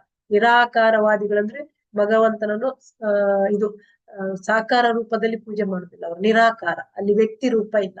ಮಾಯಾವಾದಿ ಅಂದ್ರೆ ಅಂತ ಹೇಳ್ತಾರೆ. ಮಾಯಾವಾದಿ ಅಂತಂದ್ರೆ ದೇವೋತ್ತಮ ಪರಮ ಪುರುಷನು ಜೀವನದ ಐಹಿಕ ಕಲ್ಪನೆಯನ್ನು ಮೀರಿದವನಾಗಿದ್ದಾನೆ. ಭಗವಂತ ಐಹಿಕ ಕಲ್ಪನೆಯನ್ನು ಮೀರಿದವ. ಆದ್ರೆ ದೇವೋತ್ತಮ ಪರಮ ಪುರುಷ ಕೃಷ್ಣನ ದೇಹವು ಮಾಯೆಯಿಂದ ನಿರ್ಮಿತ ಆಗಿದೆ ಅಂತ ಅವ್ರು ಹೇಳ್ತಾರೆ. ಇಲ್ಲಿ ನಮ್ಗೇನ್ ಗೊತ್ತಿದೆ, ಅವನು ಐಹಿಕ ಕಲ್ಪನೆಯನ್ನು ಮೀರಿದವ ಅಲ್ವಾ? ದೇವೋತ್ತಮ ಪರಮ ಪುರುಷ ಆ ಒಂದು ಆಧ್ಯಾತ್ಮಿಕ ಶರೀರ, ದಿವ್ಯವಾದ ಶರೀರ, ಭೌತಿಕ ಶರೀರ ಅಲ್ಲ. ಆದ್ರೆ ಇವ್ರೇನ್ ತಿಳ್ಕೊಳ್ತಾರೆ, ಕೃಷ್ಣನ ಶರೀರ ಮಾಯೆಯಿಂದ ನಿರ್ಮಿತವಾಗಿದೆ ಅಂತ ಹೇಳ್ತಾರೆ. ಮತ್ತೆ ನಮ್ಮ ಶರೀರ ಎಲ್ಲ ಭೌತ ವಸ್ತುಗಳಿಂದ ಆಗಿದೆ ಅಲ್ವಾ? ಪಂಚಮಹಾಭೂತಗಳಿಂದ ಆಗಿದೆ. ಅದೇ ತರ ಆಗಿದ್ದು ಕೃಷ್ಣನ ಶರೀರ ಅಂತ ತಿಳ್ಕೊಳ್ತಾರೆ. ಭಗವದ್ಧಾಮ ಮತ್ತು ಅವನನ್ನು ಸಮೀಪಿಸಲು ಬಳಸುವ ನಾವು ಪ್ರಕ್ರಿಯೆ ಏನ್ ಮಾಡ್ತೇವೆ, ಸಾಧನ, ಭಕ್ತಿ ಸೇವಾ ಕಾರ್ಯಗಳನ್ನು ಮಾಡ್ತೇವಲ್ವಾ? ಸಾಧನಾ ಭಕ್ತಿ, ಇದೆಲ್ಲ ಇದೆಲ್ಲ ಮಾಯೆ ಅಂತ ಹೇಳುದು. ಅದನ್ನ ಮಾಯವಾದಿ, ಮಾಯೆ ಅಂತ ಹೇಳ್ತಾರೆ. ಭಕ್ತಿ ಸೇವೆಯ ಪರಿಕರಗಳು, ನಾವು ಏನೇನು ಮಾಡ್ತೇವೆ ಭಕ್ತಿ ಸೇವೆಗೆ, ಆ ಎಲ್ಲ ಪರಿಕರಗಳು ಕೂಡ ಮಾಯೆ ಎಂದು ಮಾಯವಾದಿಗಳು ಪರಿಗಣಿಸ್ತಾರೆ. ಮಾಯೆಯ ಐಹಿಕ ಅಸ್ತಿತ್ವವನ್ನು ಕುರಿತದ್ದು, ಐಹಿಕ ಅಸ್ತಿತ್ವವನ್ನು ಕುರಿತದ್ದು ಅಂತ ಹೇಳ್ತಾರೆ. ಮಾಯೆ ಅಂತ ಹೇಳಿದ್ರೆ ಏನು? ಎಲ್ಲ ಐಹಿಕವಾದದ್ದು ಮಾಯೆ ಅಲ್ವಾ? ಭೌತಿಕದಲ್ಲಿ ಇರುವಂತಹದ್ದು ಮಾಯೆ, ಅಲೌಕಿಕವಾದದ್ದು ಅಲ್ಲ. ಅದು ಕಾಮ್ಯ ಕರ್ಮಗಳ ಪ್ರತಿಕ್ರಿಯೆಗಳ ಫಲ. ಭಕ್ತಿ ಸೇವೆ ಕೂಡ ಅಂತಹ ಒಂದು ಕಾಮ್ಯ ಕರ್ಮಗಳಲ್ಲಿ ಒಂದು ಎಂದು ಮಾಯವಾದಿಗಳು ಪರಿಗಣಿಸುವಂತಹದ್ದು ಅಲ್ವಾ? ನಾವು 10 ಜಪ ಮಾಡುವಾಗ 10 ಹರಿನಾಮಕ್ಕೆ 10 ಅಪರಾಧಗಳು ಅಂತ ಹೇಳ್ತೇವೆ ಅಲ್ವಾ? ಅದು 8ನೇ ಅಪರಾಧದಲ್ಲಿ ಏನ್ ಹೇಳ್ತಾರೆ, ಆ ಒಂದು ಹರಿನಾಮವನ್ನು ಕಾಮ್ಯ ಕರ್ಮಗಳಿಗೆ ಸಮ ಅಂತ ಹೇಳ್ತಾರಲ್ವಾ? ಹೇಳ್ತಾರ ಇಲ್ವಾ? ಕರ್ಮಕಾಂಡಗಳಿಗೆ ಹೋಲಿಸ್ತಾನೆ ಅದನ್ನು. ಭಕ್ತಿ ಸೇವೆ ಕೂಡ ಅದು ಅಪರಾಧ, ಕರ್ಮಕಾಂಡಗಳಿಗೆ ಹೋಲಿಸುವಂತಹದ್ದು. ವೇದಶಾಸ್ತ್ರಗಳಲ್ಲಿ ಹೇಳಿರುವಂತಹ ಕರ್ಮಕಾಂಡಗಳಿಗೆ ಸರಿ ಅದು ಹರಿನಾಮ ಅಂತ ಹೇಳ್ತಾರೆ, ಅದು ಅಪರಾಧ. ಅದನ್ನು ಇಲ್ಲಿ ಮಾಯವಾದಿಗಳು ಹೇಳ್ತಾರೆ. ಕಾಮ್ಯ ಕರ್ಮಗಳಿಗೆ ಅದನ್ನು ಹೋಲಿಸ್ತಾರೆ. ಒಂದು ಎಂದು ಮಾಯವಾದಿಗಳು ಪರಿಗಣಿಸ್ತಾರೆ. ಅವರ ಪ್ರಕಾರ ಭಾಗವತರು ಅಂದ್ರೆ ಭಕ್ತರು ಯಾರಿದ್ದಾರೆ, ದಾರ್ಶನಿಕ ಜಿಜ್ಞಾಸೆಗಳಿಂದ ಪರಿಶುದ್ಧರಾದಾಗ ಮುಕ್ತಿ ಎಂಬ ವಾಸ್ತವ ಬಿಂದುವಿನ ಬಳಿಗೆ ಬರ್ತಾರೆ. ಅಂದ್ರೆ ಅವರ ಪ್ರಕಾರ ಈ ಭಕ್ತರಲ್ಲಿ ಏನಾಗ್ತಾರೆ, ಮುಕ್ತಿ ಅನ್ನುವ ಒಂದು ಬಿಂದುವಿಗೆ ಬರ್ತಾರೆ ಅಂತ ಹೇಳ್ತಾರೆ. ನಿಜವಾಗಿ ಮುಕ್ತಿ ಅಂದ್ರೆ ಏನು? ಸತ್ತ ಮೇಲೆ ಹೋಗಿ ಅಲ್ಲಿ ಸೇರುವಂತದ್ದ ಭಗವತ್ ಧಾಮಕ್ಕೆ, ಅದು ಮಾತ್ರ ಮುಕ್ತಿಯ? ಜ್ಯೋತಿ ಒಂದಾಗೋದು ಬ್ರಹ್ಮಜ್ಯೋತಿಯಲ್ಲಿ ಮಾತಾಜಿ. ಈ ರೀತಿಯ ಅನ್ಯತಾ ರೂಪಂ ಸ್ವರೂಪೇಣ ವ್ಯವಸ್ಥಿತ. ಅದು ಸತ್ತ ಮೇಲೆ ಆಯ್ತು ಮುಕ್ತಿ ಹೊಂದುದು. ಇಲ್ಲಿ ಇದ್ದುಕೊಂಡೇ ನಾವು ಮುಕ್ತಿ ಹೊಂದಬಹುದಲ್ವಾ? ಕೃಷ್ಣ ಪ್ರಜ್ಞೆಯಲ್ಲಿ ನಾವು ಭಕ್ತಿ ಸೇವೆ ಮಾಡ್ತಾ ಮಾಡ್ತಾ ಶುದ್ಧ ಭಕ್ತರು ಏನಾಗ್ತಾರೆ, ಪ್ರಭುಪಾದರಂತವ್ರು ನೋಡಿ ಇಲ್ಲೇ ಇರ್ತಾರೆ. ಇಲ್ಲೇ ಇದ್ರು ಕೂಡ ಅವರು ಆಧ್ಯಾತ್ಮಿಕ ಲೋಕದಲ್ಲಿ ಕೃಷ್ಣನ ಭಕ್ತಿ ಸೇವೆಯಲ್ಲಿ ಸತತ ತಲ್ಲೀನರಾಗಿ ಇರ್ತಾರೆ ಅಲ್ವಾ? ಉದ್ದವ, ಪ್ರಭುಪಾದರಂತವರು ತುಂಬಾ ಜನ ಇದ್ದಾರೆ ನೋಡಿ. ಪ್ರಹ್ಲಾದ ಭೂಲೋಕದಲ್ಲೇ ಇದ್ದ, ಆದ್ರೆ ಸದಾ ಸ್ಮರಣೆಯಲ್ಲಿದ್ದ. ಇದು ಒಂದು ಮುಕ್ತಿನೇ ಅಂತ ಹೇಳ್ಬೋದು. ಭಕ್ತಿ ಸೇವೆ ಸದಾ ನಾವು ಮಾಡ್ತೀವಲ್ವಾ, ಅದು ಮುಕ್ತಿ. ನಾವು ಮಾಡುದಲ್ಲ, ನಾವೀಗ ಅಷ್ಟು ಇದಲ್ಲ, ಭಕ್ತರಿಗೆ ನಾನು ಹೇಳ್ತಿರುವುದು ಅದಕ್ಕೆ ಮುಕ್ತಿ ಅಂತ ಹೇಳ್ತಾರೆ. ಇವ್ರೇನ್ ಹೇಳ್ತಾರೆ, ಭಕ್ತಿ ಸೇವೆಯನ್ನು ಕುರಿತು ಜಿಜ್ಞಾಸೆ ಮಾಡುವವರನ್ನು ಜಿಜ್ಞಾಸೆಗಳಿಂದ ಪರಿಶುದ್ಧರಾದಾಗ ಮುಕ್ತಿ ಎಂಬ ವಾಸ್ತವ ಬಿಂದುವಿನ ಬಳಿಗೆ ಬರ್ತಾರೆ ಭಕ್ತರು ಅಂತ. ಭಕ್ತಿ ಸೇವೆಯನ್ನು ಕುರಿತು ಹೀಗೆ ಜಿಜ್ಞಾಸೆ ಮಾಡುವವರು ಕುತರ್ಕಿಗಳು ಎಂದು ಕರೆಯುತ್ತಾರೆ. ಭಕ್ತಿ ಸೇವೆ ಬಗ್ಗೆ ಯಾರು ಒಂದು ಜಿಜ್ಞಾಸೆ ತಿಳ್ಕೊಳ್ಬೇಕು, ಅದನ್ನು ಮಾಡಬೇಕು ಅನ್ನೋ ಕುತೂಹಲ ಇರ್ತದೆ, ಅವರಿಗೆ ಕುತರ್ಕಿಗಳು ಅಂತ ಕರೀತಾರೆ ಅಂತ ಹೇಳಿದರೆ. ಭಕ್ತಿ ಸೇವೆಯು ಕಾಮ್ಯ ಕರ್ಮ ಎಂದು ಪರಿಗಣಿಸುವವರನ್ನು ಕರ್ಮನಿಷ್ಠರು ಎಂದು ಕರೆಯುತ್ತಾರೆ. ಭಕ್ತಿ ಸೇವೆ ಮಾಡುವುದು ಒಂದು ಕಾಮ್ಯ ಕರ್ಮಕ್ಕೆ ಹೋಲಿಸಿದ್ದಾರೆ, ಅವರಿಗೆ ಕರ್ಮನಿಷ್ಠರು ಅಂತ ಹೇಳ್ತಾರೆ. ಭಕ್ತಿ ಸೇವೆ ನಿಜವಾಗಿ ಕಾಮ್ಯ ಕರ್ಮಕ್ಕೆ ಸರಿಯಲ್ಲ, ಸರಿ ಆಗುದಿಲ್ಲ, ಕಾಮ್ಯ ಕರ್ಮ ಅಲ್ಲ ಅಲ್ವಾ? ಭಕ್ತಿ ಸೇವೆ ಅನ್ನೋದು ಯಾವಾಗ್ಲೂ ನಿಷ್ಕಾಮ ಕರ್ಮ ಆಗ್ಬೇಕು, ಕಾಮ್ಯ ಕರ್ಮ ಆಗ್ಬಾರ್ದು. ಫಲಾಪೇಕ್ಷಿತ ಕರ್ಮ ಅಲ್ಲ ಅದು ಭಕ್ತಿ ಸೇವೆ ಅನ್ನುವಂಥದ್ದು. ಅಲೌಕಿಕವಾದದ್ದು ಭಕ್ತಿ ಸೇವೆ, ಭೌತಿಕವಾದದ್ದಲ್ಲ. ಭಕ್ತಿ ಸೇವೆಯನ್ನು ಟೀಕಿಸುವವರನ್ನು ನಿಂದಕರು ನಿಂದನೆ ಮಾಡ್ತಾರೆ ಎಂದು ಕರೆಯುತ್ತಾರೆ. ಹಾಗೆಯೇ ಭಕ್ತಿ ಕಾರ್ಯಗಳನ್ನು ಐಹಿಕ ಎಂದು ಪರಿಗಣಿಸುವ ಅಭಕ್ತರನ್ನು ಪಾಷಂಡಿಗಳು ಎಂದು ಕರೀತಾರೆ. ಇದು ಐಹಿಕ ಅಲ್ಲ, ಭಕ್ತಿ ಕಾರ್ಯ ನೀವು ಏನ್ ಮಾಡ್ತೀರ ಲೌಕಿಕವಾದದ್ದು. ಭಗವಂತನಿಗಾಗಿ ಮಾಡುವಂತಹ ಎಲ್ಲಾ ಭಕ್ತಿ ಕಾರ್ಯಗಳು ಅಲೌಕಿಕವಾಗಿರ್ತವೆ, ಅದು ಲೌಕಿಕ ಅಲ್ಲ. ಇಂತಹುದೇ ದೃಷ್ಟಿಕೋನವನ್ನು ಹೊಂದಿರುವ ವಿದ್ವಾಂಸರನ್ನು ಅಧಮ ಪಡುವ ಅಂತ ಹೇಳ್ತಾರಂತೆ. ಅಧಮ ಪಡುಯ ಅಂತ ಈ ತರ ಎಲ್ಲ ನಿಂದನೆ ಮಾಡುವವರು, ಕಾಮ್ಯ ಕರ್ಮಕ್ಕೆ ಹೋಲಿಸುವವರು, ಕುತರ್ಕಿಗಳು ಎಲ್ಲ ಇರ್ತಾರಲ್ಲ, ಅಂತವ್ರು ಪಾಷಂಡಿಗಳು, ಅವರಿಗೆಲ್ಲ ಅಂತ ವಿದ್ವಾಂಸರನ್ನು ಅಧಮ ಪಡುಯ ಅಂತ ಕರೀತಾರೆ ಅಂತ ಹೇಳಿದ್ದಾರೆ. ಕುತಾರ್ಕಿಗಳು, ತರ್ಕ ಮಾಡುವವರು ಬೇರೆ, ಕುತಾರ್ಕಿಕರು, ನಿಂದಕರು, ಪಾಷಂಡಿಗಳು, ಅಧಮ ಪಡುಯಾಗಳು, ಇವರೆಲ್ಲರೂ ದೇವೋತ್ತಮನ ಬಗೆಗೆ ಪ್ರೇಮವನ್ನು ಬೆಳೆಸಿಕೊಳ್ಳುವಂತೆ ಮಾಡುವ ಶ್ರೀ ಚೈತನ್ಯ ಮಹಾಪ್ರಭುಗಳ ಈ ಆಂದೋಲನದಿಂದ ದೂರ ಹೋಗ್ತಾರೆ. ಅವ್ರು ಬರುದಿಲ್ಲ, ಆ ಕೃಷ್ಣ ಪ್ರಜ್ಞೆ ಕಡೆಗೆ ಬರುದೇ ಇಲ್ಲ ಅವರು. ಆ ಕೃಷ್ಣ ಪ್ರಜ್ಞೆ ಅನ್ನುವಂತ ಪ್ರೇಮದ ಮಳೆ ಎಲ್ಲಿ ಬರ್ತದೆ, ಪ್ರವಾಹ ಬರ್ತದೆ ಅಂದ್ರೆ ಓಡಿ ಹೋಗ್ತಾರೆ. ಶ್ರೀ ಚೈತನ್ಯ ಮಹಾಪ್ರಭುಗಳಿಗೆ ಅವರ ಬಗೆಗೆ ಅನುಕಂಪ ಉಂಟಾಯಿತು. ತುಂಬಾ ಅವರಿಗೆ ಅವ್ರ ಮೇಲೆ ಅವರನ್ನು ಹೇಗಾದ್ರೂ ಮಾಡಿ ನಾನು ಕೃಷ್ಣ ಪ್ರಜ್ಞೆಗೆ ತರಬೇಕು ಅನ್ನೋ ಉದ್ದೇಶದಿಂದ ಅವರು ಈ ಸನ್ಯಾಸವನ್ನು ಸ್ವೀಕಾರ ಮಾಡ್ಲಿಕ್ಕೆ ನಿರ್ಧಾರ ಮಾಡ್ತಾರೆ. ಅವರನ್ನು ಸನ್ಯಾಸಿಯಾಗಿ ನೋಡಿದರೆ ಜನರು ಗೌರವ ತೋರಿಸ್ತಾರೆ. ಸನ್ಯಾಸಾಶ್ರಮಕ್ಕೆ ಭಾರತದಲ್ಲಿ ಇನ್ನೂ ಗೌರವ ಇದೆ ಅಂತ ಹೇಳ್ತಾರೆ. ಅದಕ್ಕೋಸ್ಕರ ಆ ಒಂದು ಸನ್ಯಾಸಿ ವಸ್ತ್ರವನ್ನು ನೋಡುತ್ತಿದ್ದಂತೆ ಭಾರತದಲ್ಲಿ ಸಾರ್ವಜನಿಕರು ಗೌರವ ತೋರಿಸ್ತಾರೆ. ಆದ್ದರಿಂದ ಚೈತನ್ಯ ಮಹಾಪ್ರಭುಗಳು ತಮ್ಮ ಭಕ್ತಿ ಪಂಥದ ಪ್ರಚಾರದ ಸೌಲಭ್ಯಕ್ಕಾಗಿ ಸನ್ಯಾಸವನ್ನು ಸ್ವೀಕಾರ ಮಾಡ್ತಾರೆ. ಆ ಒಂದು ಸನ್ಯಾಸ ಡ್ರೆಸ್ ಅನ್ನು ಹಾಕೊಳ್ತಾರೆ. ಅವ್ರ ಆ ಡ್ರೆಸ್ ಹಾಕೊಳ್ಳದೆ ಇರ್ಲಿ, ಅವರು ಸನ್ಯಾಸಿನೇ. ಆದ್ರೆ ಈ ಜನರಿಗೋಸ್ಕರ ಅವರು ಹಾಕೊಳ್ಳುತ್ತಾರೆ. ಇಲ್ಲದಿದ್ದರೆ ಅವರು ಆಧ್ಯಾತ್ಮಿಕ ಜೀವನದ 4ನೇ ಆಶ್ರಮವನ್ನು ಸ್ವೀಕರಿಸುವ ಅವಶ್ಯಕತೆ ಇರಲಿಲ್ಲ. ಸನ್ಯಾಸ ಆಶ್ರಮ ಸ್ವೀಕಾರ ಮಾಡುವ ಅಗತ್ಯ ಅವರಿಗೆ ಇರ್ಲಿಲ್ಲ. ಅವರು ಸನ್ಯಾಸಾಶ್ರಮದಲ್ಲೇ ಇದ್ರು, ಆದ್ರೆ ಆ ಒಂದು ಸನ್ಯಾಸ ದೀಕ್ಷೆ ಅಂತ ಅವರು ತಗೊಳ್ತಾರೆ. ಶ್ಲೋಕ 34. 26 ವತ್ಸರ ಚಿಲ ಗೃಹಸ್ಥ ಆಶ್ರಮೇ 25 ವರ್ಷೆ ಕೈಲಾಯತ್ತಿ ಧರ್ಮೇ. ಹರೇ ಕೃಷ್ಣ. ಲಕ್ಷ್ಮೀ PM ಮಾತಾಜಿ. ಹರೇ ಕೃಷ್ಣ ಮಾತಾಜಿ ಓದ್ತೀನಿ.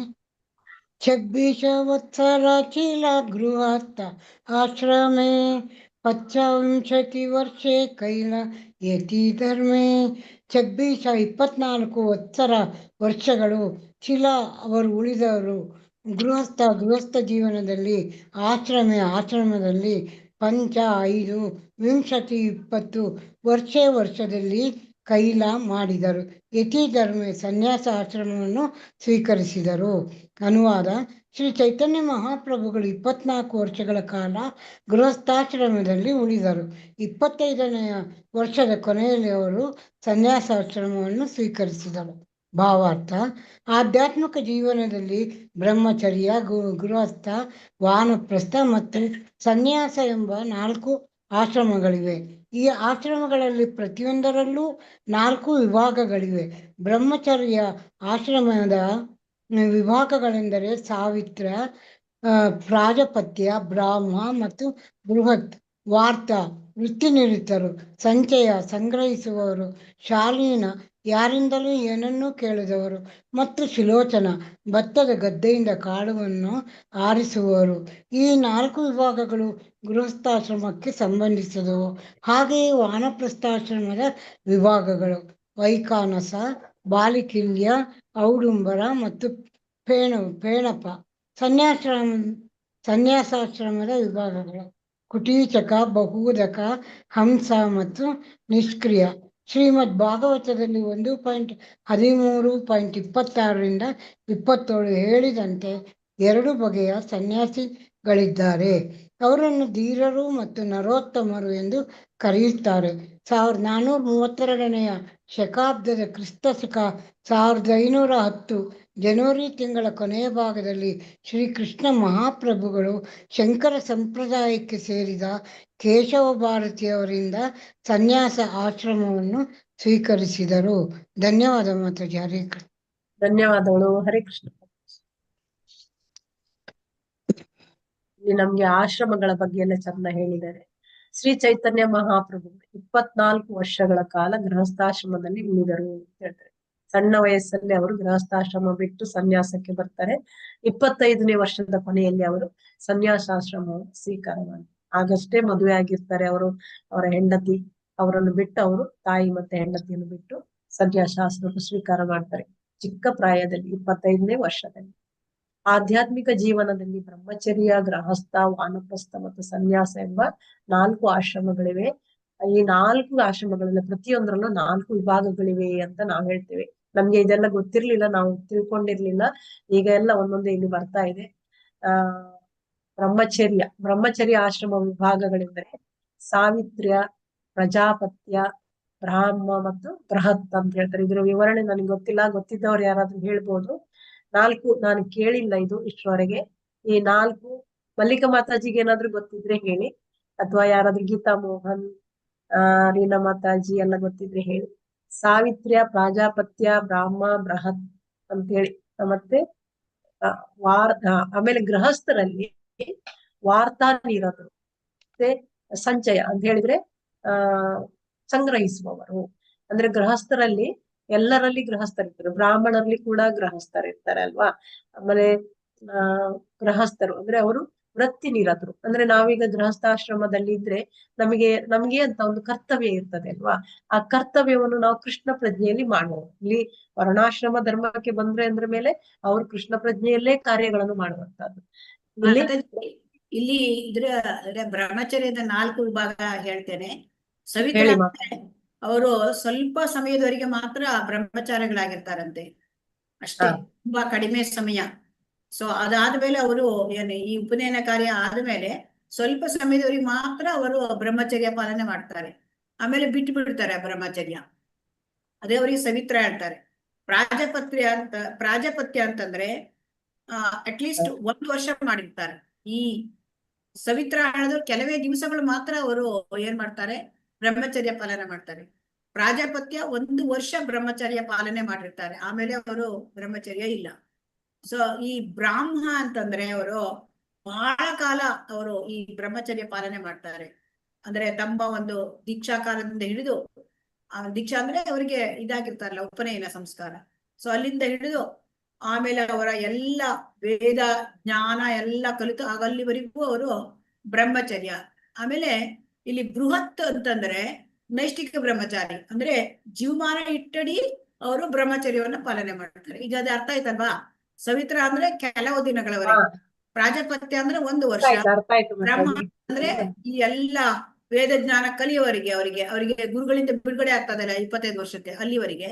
ಈ ಬೃಹತ್ ಅಂತಂದ್ರೆ ಬೃಹತ್ ಬ್ರಹ್ಮಚಾರಿ ಅಂತಂದ್ರೆ ಅವರು ಆಜನ್ಮ ಬ್ರಹ್ಮಚಾರಿ, ಅಂದ್ರೆ ನೈಷ್ಠಿಕ ಬ್ರಹ್ಮಚಾರಿ. ಅನೈಷ್ಠಿಕ ಬ್ರಹ್ಮಚಾರಿ. ಈಗ ಇವರೆಲ್ಲ ಇದ್ದಾರಲ್ಲ, ಭಕ್ತಿ ಸಿದ್ಧಾಂತ ಸರಸ್ವತಿ ಗೋಸ್ವಾಮಿ ಮಹಾರಾಜ್, ಅವರು ನೈಷ್ಠಿಕ. ಈ ಬ್ರಹ್ಮಚರ್ಯ ಈ ಬ್ರಾಹ್ಮ ಅಂತಂದ್ರೆ 25 ವರ್ಷ ಮಾತ್ರ ಇರ್ತಾರೆ. ಗುರುಗಳ ಆಶ್ರಮದ ಬಿಟ್ಟ ಮೇಲೆ ಅವ್ರು ಮದುವೆ ಮಾಡ್ಕೊಳ್ತಾರೆ ಗೃಹಸ್ಥ. ಓಕೆ, ಧನ್ಯವಾದಗಳು 1 ಮಾತಾಜಿ. ವರ್ಷ ಆ ತರ ಇದೆ. ಧನ್ಯವಾದ, ಚೆನ್ನಾಗಿ ಹೇಳ್ತಿದ್ದೀರಾ. ಇದು ಇದೆ, ಗೃಹಸ್ಥರಲ್ಲಿ ಕೂಡ ಇದೆ. ಅದು ವೃತ್ತಿ ನಿರತರು. ಗೃಹಸ್ಥರಲ್ಲಿ ಕೆಲವರು ಕೆಲಸ ಮಾಡ್ಕೊಂಡಿರ್ತಾರೆ, ಸಂಚೆಯನ್ನು ಕೆಲವರು ಸಂಗ್ರಹಿಸಿಕೊಂಡು ತಾವು ಕೆಲಸ ಮಾಡುದಿಲ್ಲ, ಅವ್ರು ಸಂಗ್ರಹಿಸ್ಕೊಂಡು ಜೀವನ ಮಾಡ್ತಾರೆ.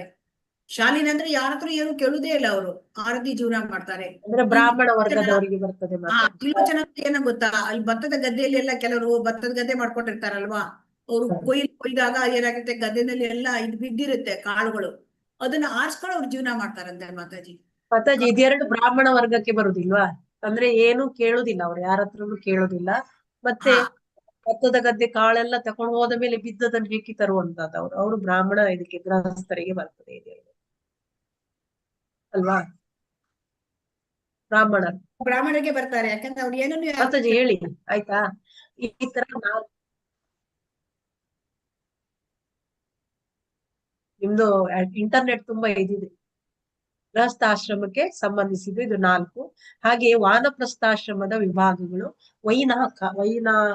ವೈಖಾನಕ ಅಂತ ಹೇಳಿದ್ರೆ ಅವರು ಒಮ್ಮೆಲೆ ಕೃಷ್ಣ ಪ್ರಜ್ಞೆಗೆ ಬರೋದಿಲ್ಲ, ಅವರು ಈ ಜೀವನಕ್ಕೆ ಬರೋದಿಲ್ಲ. ವಾನಪ್ರಸ್ಥ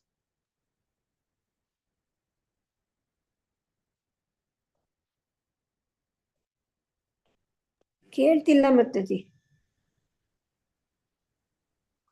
ಹರೇ ಕೃಷ್ಣ. ನೆಟ್ವರ್ಕ್ ಹೋಗ್ತಾರೆ. ಕಾಡಿಗೆ ಹೋದಾಗ ಅಲ್ಲಿ ಏನ್ ಸಿಗ್ತದೆ, ಅದ್ರಲ್ಲಿ ಅರ್ಧ ಆಹಾರ ಬೇಯಿಸಿರ್ತದೆ. ಕೇಳಿಸ್ಲಿಲ್ಲ. ಸ್ವಾಭಾವಿಕವಾಗಿ ಸಿಗುವ ಆಹಾರವನ್ನು ಅವರು ಸೇವನೆ ಮಾಡ್ತಾರೆ.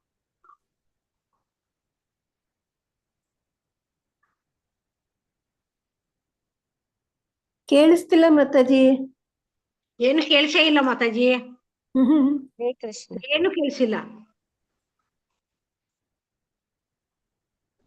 ಇಲ್ಲ, ಅವ್ರದ್ದು ಏನೋ ಇದೆ, ಹೋಯ್ತೆ. ಏನೋ ಪ್ರಾಬ್ಲಮ್ ಶಕುಂತಲಾ ಮಾತಾಜಿ ಕೇಳಿಸ್ತಾ ಇಲ್ಲ ಏನು. ನೆಟ್ವರ್ಕ್ ವೈಖಾನಸ ಇಂದ ಹೇಳ್ಬೇಕು ಅವ್ರು.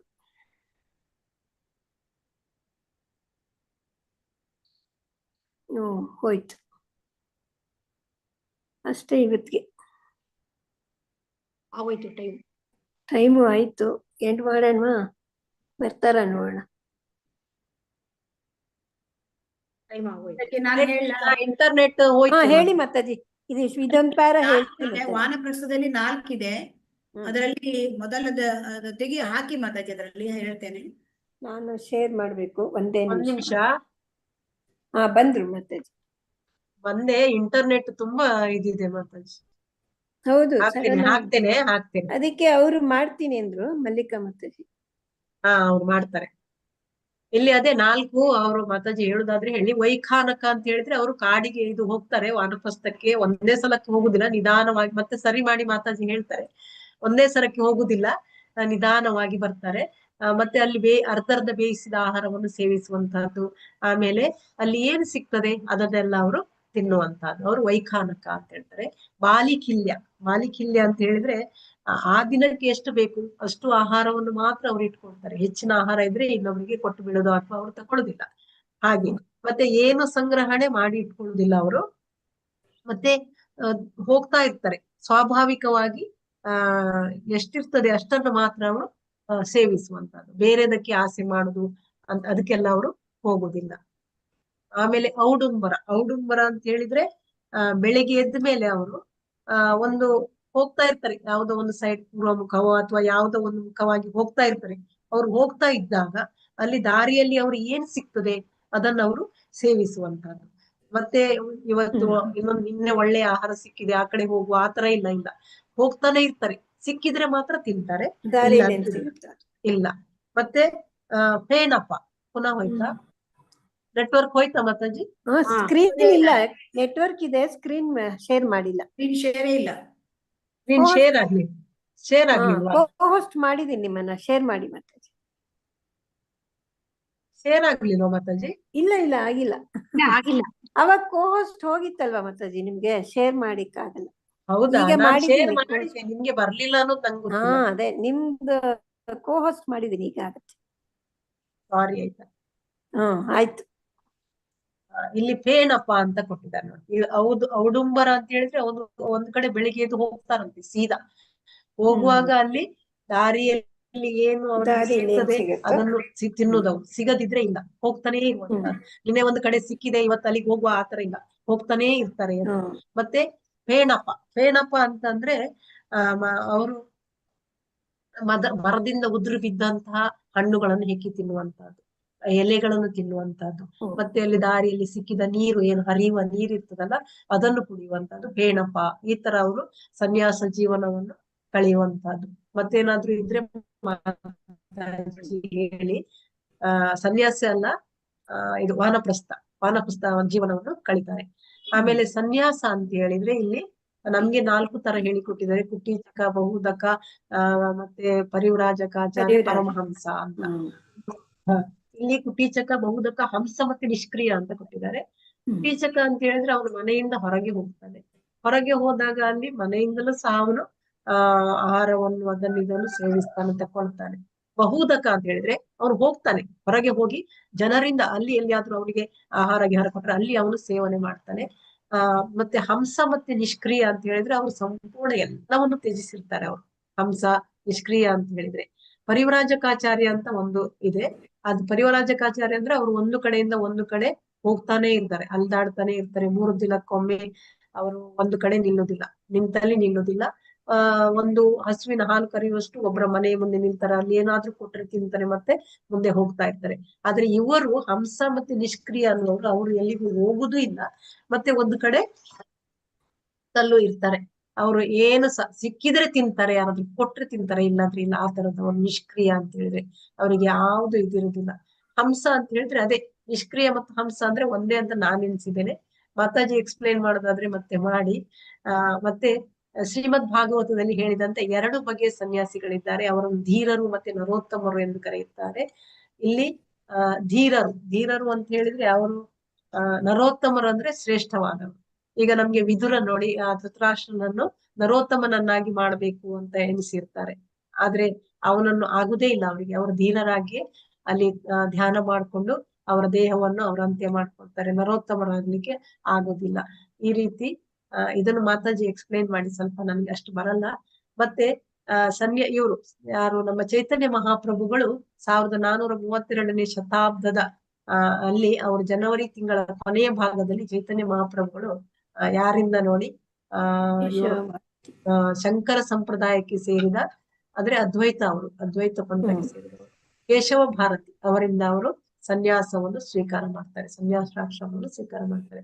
ಮಲ್ಲಿಕ ಮಾತಾಜಿ ಸ್ವಲ್ಪ ಹೇಳಿ. ಹರೇ ಕೃಷ್ಣ ಮಾತಾಜಿ. ಸನ್ಯಾಸಿಗಳಲ್ಲಿ 4 ಅಂದ್ರೆ ನೀವು ಹೇಳಿದ್ದು ಅದೇ, ಆಶ್ರಮ ಅವ್ರ ಮನೆಯಿಂದ ಹೊರಗೆ ಬಂದಿರ್ತಾರೆ, ಆದ್ರೆ ಆ ಒಂದು ಸಣ್ಣ ಒಂದು ಕುಟೀರ ಕಟ್ಕೊಂಡಿರ್ತಾರೆ ಊರ ಹೊರಗೆ. ಆದ್ರೆ ಅವರಿಗೆ ಮನೆಯಿಂದನೇ ಆಹಾರ ಬರ್ತದೆ. ಸೊ ಅದರಿಂದ ಅವರು ಅಷ್ಟೇ ಸನ್ಯಾಸಿಗಳಾಗಿರ್ತಾರೆ ಅಷ್ಟೇ, ಆದ್ರೆ ಮನೆಯಿಂದ ಅವರಿಗೆ ಆಹಾರ ಬರುತ್ತೆ. ಈ ಬಹುದಕ ಅಂತಂದ್ರೆ ಅವರು ಮನೆಗೆಲ್ಲ ಹೋಗೋದಿಲ್ಲ, ಆಹಾರ ಎಲ್ಲ ತಗೊಳ್ಳೋದಿಲ್ಲ ಮನೆಯಿಂದ. ಸೊ ಅವರು ಮಧುಕರಿ ವೃತ್ತಿ ಮಾಡ್ತಾರೆ. ಮಧುಕರಿ ವೃತ್ತಿ ಅಂದ್ರೆ ಮನೆಗೆ, ಅಂದ್ರೆ ಎಷ್ಟೊಂದು ದಿನಕ್ಕೆ ಒಂದು 5 ಮನೆ ಕಾಣುತ್ತೆ ಅವ್ರಿಗಿರುತ್ತೆ. ಆ ಮನೆಗಳಲ್ಲಿ ಅವರು ಹೋಗಿ ಅವರು ಕೊಟ್ಟ ಒಂದು ಮಧುಕರಿ ಭಿಕ್ಷೆ ಅದನ್ನ ತಗೊಂಡು ಅವರು ಜೀವನ ಮಾಡ್ತಾರೆ. ಪರಿವ್ರಾಜಕಾಚಾರ್ಯ, ನೀವು ಹೇಳಿದಾಗೆ ಪರಿವ್ರಾಜಕಾಚಾರ್ಯ ಅಂದ್ರೆ ಅವರು 3 ದಿವಸ ಮಾತ್ರ ಇರ್ತಾರೆ ಒಂದು ಊರಲ್ಲಿ, ಒಂದು ಕಡೆ, ಮತ್ತೆ ಬೇರೆ ಕಡೆ ಹೋಗ್ತಾರೆ. ಸೊ ಅದು ಅವರದ್ದು ಮುಖ್ಯ ಉದ್ದೇಶ ಪ್ರಚಾರ. ಇಲ್ಲಿ ಪರಮಹಂಸ ಅಂತಂದ್ರೆ ಮತ್ತು ನಿಷ್ಕ್ರಿಯ ವರ್ಡು ಒಂದೇ. ಪರಮಹಂಸ ಸನ್ಯಾಸಿ ಅಂತಂದ್ರೆ ಅವರು ಸನ್ಯಾಸಿಗಳಲ್ಲಿ ಅತ್ಯುತ್ತಮವಾದ ಉನ್ನತ ವರ್ಗದ ಸನ್ಯಾಸಿಗಳು. ಅವ್ರು ಹೇಗೆ ಕೇಳಿದ್ರೆ, ಈಗ ಹಂಸ ನೀರು ಮತ್ತು ಹಾಲನ್ನು ಬೇರೆ ಮಾಡುತ್ತದೆ ಅಲ್ವಾ? ಅದೇ ನೀರು ಮತ್ತು ಹಾಲು 2 ಮಿಕ್ಸ್ ಮಾಡಿ ಕೊಟ್ರೆ ಅದು ಹಾಲಷ್ಟೇ ಕುಡಿತದೆ ಅಂತೆ, ನೀರು ತೆಗೀತದೆ ಅಂತ, ಅದು ಹಾಗೆ ಬಿಟ್ಟು ಬಿಡ್ತದೆ ಅಂತೆ. ಅದೇ ತರ ಈ ಪರಮಹಂಸರು ಈ ಭೌತಿಕ ಪ್ರಪಂಚದಲ್ಲಿ ಇದ್ರೂ ಕೂಡ ಆ ಭೌತಿಕದ ವಿಚಾರಗಳನ್ನ ಅವರು ಎಲ್ಲ ಬಿಟ್ಬಿಡ್ತಾರೆ ಮತ್ತು ಆಧ್ಯಾತ್ಮಿಕ ವಿಚಾರಗಳನ್ನ ಅಷ್ಟೇ ಎಳ್ಕೊಳ್ತಾರೆ ಅವರು ಭೌತಿಕದಲ್ಲಿ. ಅವರು ಪರಮಹಂಸ. ಸೊ ಅದಕ್ಕೆ ನಾವು ನೋಡಿ ಪರಮಹಂಸ ಪರಿವ್ರಾಜಕಾಚಾರ್ಯ ಅಷ್ಟೋತ್ತರ ಶತ ಈಸ್ ಡಿವೈನ್ ಶ್ರೀಲ ಭಕ್ತಿ ಸಿದ್ಧಾಂತ ಸರಸ್ವತಿ ಗೋಸ್ವಾಮಿ ಮಹಾರಾಜ್ ಕಿ ಜೈ ಹೇಳ್ತೇವೆ.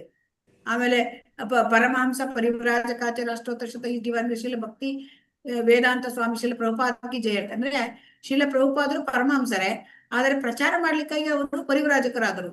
ಸೊ ಅದಕ್ಕೆ ಅವರಿಗೆ ಪರಮಹಂಸ ಪರಿವ್ರಾಜಕಾಚಾರ್ಯ. ಅದೇ ತರ ಭಕ್ತಿ ಸಿದ್ಧಾಂತರು ಅಷ್ಟೇ ಪರಮಹಂಸರು, ಆದರೆ ಪರಿವ್ರಾಜಕಾಚಾರ್ಯ ಆದ್ರು. ಯಾಕೆ? ಅವರು ಪ್ರಚಾರ ಮಾಡ್ಲಿಕ್ಕಾಗಿ. ಸೊ ಆದರೆ ನಿಜವಾಗಿ ಪರಮಹಂಸ ಆದರೂ ಒಂದು ಕಡೆ ಕೂತ್ಕೊಳ್ತಾರೆ, ಅವ್ರ ಪ್ರಚಾರಕ್ಕೆ ಅಂತ ಹೋಗುದಿಲ್ಲ. ಅವರ ಜೀವನ ಶೈಲಿಯಿಂದನೇ ಜನಗೆ ಇದಾಗತ್ತೆ, ತಿಳುವಳಿಕೆ ಆಗತ್ತೆ. ಸೊ ಈ ತರ ಇದೆ. ಹರೇ ಕೃಷ್ಣ. ಹರೇ ವಾನಪ್ರಸ್ಥದ ಕೃಷ್ಣ. ಹೇಳಿ ಮಾತಾಜಿ. ಧನ್ಯವಾದಗಳು. ಇವತ್ತು ನಿಲ್ಲಿಸುವ, ಆಯ್ತು, ಟೈಮ್ ಜಾಸ್ತಿ ಆಯ್ತು. ಜಾಸ್ತಿ ಆಯ್ತು. ಹರೇ ಕೃಷ್ಣ. ಮತ್ತೆ ನಾಳೆ ಮಾಡೋಣ. ಹರೇ ಕೃಷ್ಣ. ಧನ್ಯವಾದಗಳು. ಧನ್ಯವಾದಗಳು. ವಾಂಚಾಕಲ್ಪತರುಭ್ಯಶ್ಚ ಕೃಪಾ ಸಿಂಧುಭ್ಯೋ ಚ ಪತಿತಾನಾಂ ಪಾವನೇಭ್ಯೋ ವೈಷ್ಣವೇಭ್ಯೋ ನಮೋ ನಮಃ. ಅನಂತ ಕೋಟಿ ವೈಷ್ಣವರಂದು ಕಿ ಜೈ. ಇಲ್ಲಿ ನೆರೆದಿರುವ ಎಲ್ಲಾ ಭಕ್ತ ವೃಂದದವರಿಗೆ ಜೈ. ರಾಧಾ ಗೋವಿಂದ್ ಕಿ ಜೈ. ಶಿಲ ಪ್ರಭುಪಾದ್ ಕಿ ಜೈ. ಚೈತನ್ಯ ಚರಿತಾಮೃತ ಕಿ ಜೈ. ಜೈ. ಇಲ್ಲಿ ಸಹಾಯ ಮಾಡಿದ ಎಲ್ಲಾ ಭಕ್ತ ವೃಂದದವರಿಗೂ ಜೈ. ಮಾತಾಜಿ ಅವರಿಗೂ ಜೈ. ಹರೇ ಕೃಷ್ಣ. ಧನ್ಯವಾದಗಳು. ನಮ್ಗೆ ಜೈ. ಕೇಳಿದ ಎಲ್ರಿಗೂ ಧನ್ಯವಾದ. ಹರೇ ಕೃಷ್ಣ ಮಾತಾಜಿ, ಹರೇ ಕೃಷ್ಣ. ಧನ್ಯವಾದಗಳು ಧನ್ಯವಾದಗಳು ಮಾತಾಜಿ. ಮಾತಾಜಿ. ಎಷ್ಟು ವಿಷಯ ಗೊತ್ತಾಯ್ತಲ್ಲ, ಇದೆಲ್ಲ ನಮಗೆ ಗೊತ್ತಿರ್ಲಿಲ್ಲ ಹೌದು, ನೋಡಿ. ಎಷ್ಟು ಅದೆಷ್ಟು ವಿಷಯಗಳು ಸಣ್ಣ ಗೊತ್ತಾಯ್ತು. ಪ್ಯಾರ ನೋಡಿ, ಅಂದ್ರೆ ಎಷ್ಟು ಧನ್ಯವಾದಗಳು ಮಾತಾಜಿ. ಧನ್ಯವಾದಗಳು. ಧನ್ಯವಾದ. ಹರೇ ಕೃಷ್ಣ. ಎಲ್ರಿಗೂ ಧನ್ಯವಾದಗಳು. ಅಟೆಂಡೆನ್ಸ್ ಹಾಕಿ ನಾಳೆ ನೋಡೋಣ. ನಾಳೆ ಇದೇ ಇನ್ನೊಂದ್ಸಲ ಮಾಡಿ ಮಾತಾಜಿ. ನಾಳೆ ಇದೇ ಇನ್ನೊಂದ್ಸಲ ಮಾಡಿ. ಚೆನ್ನಾಗಿ ಇದು ಹೇಳಿ, ಹೇಗಿದ್ರು advertise ಮಾಡ್ತಾರೆ. ಇನ್ನೊಂದ್ಸಲ ಮಾಡಿ ನಾಳೆ ಮಾತಾಜಿ. ನಾಳೆ ನಾಳೆ ಮಾಡಿ ಮಾತಾಜಿ. ಗಂಡು ಮಾಡೋಣ. ವಾನಪ್ರಸ್ಥದ ಸ್ವಲ್ಪ ಇನ್ನೊಂಚೂರು ಚೆನ್ನಾಗಿ ತಿಳಿಲಿ. ಗಂಡು ಮಾಡೋಣ. ಧನ್ಯವಾದಗಳು. ಯಾರು host? ಧನ್ಯವಾದಗಳು. host ನಾನೇ ಯಾರು? ಎಂಡ್ ಹೆಣ್ಣು ಮಾಡ್ತೀನಿ ಮಾತಾಜಿ. ಎಂಡ್ ಮಾಡ್ಲಾ? ಮಾಡಿ ಮಾಡಿ. ಆಟೋದಲ್ಲಿ ಫೋನ್ ಮಾಡಿದ್ರೆ ಅಮ್ಮ ಅವ್ರು ಯಾವ್ದಕ್ಕಾದ್ರು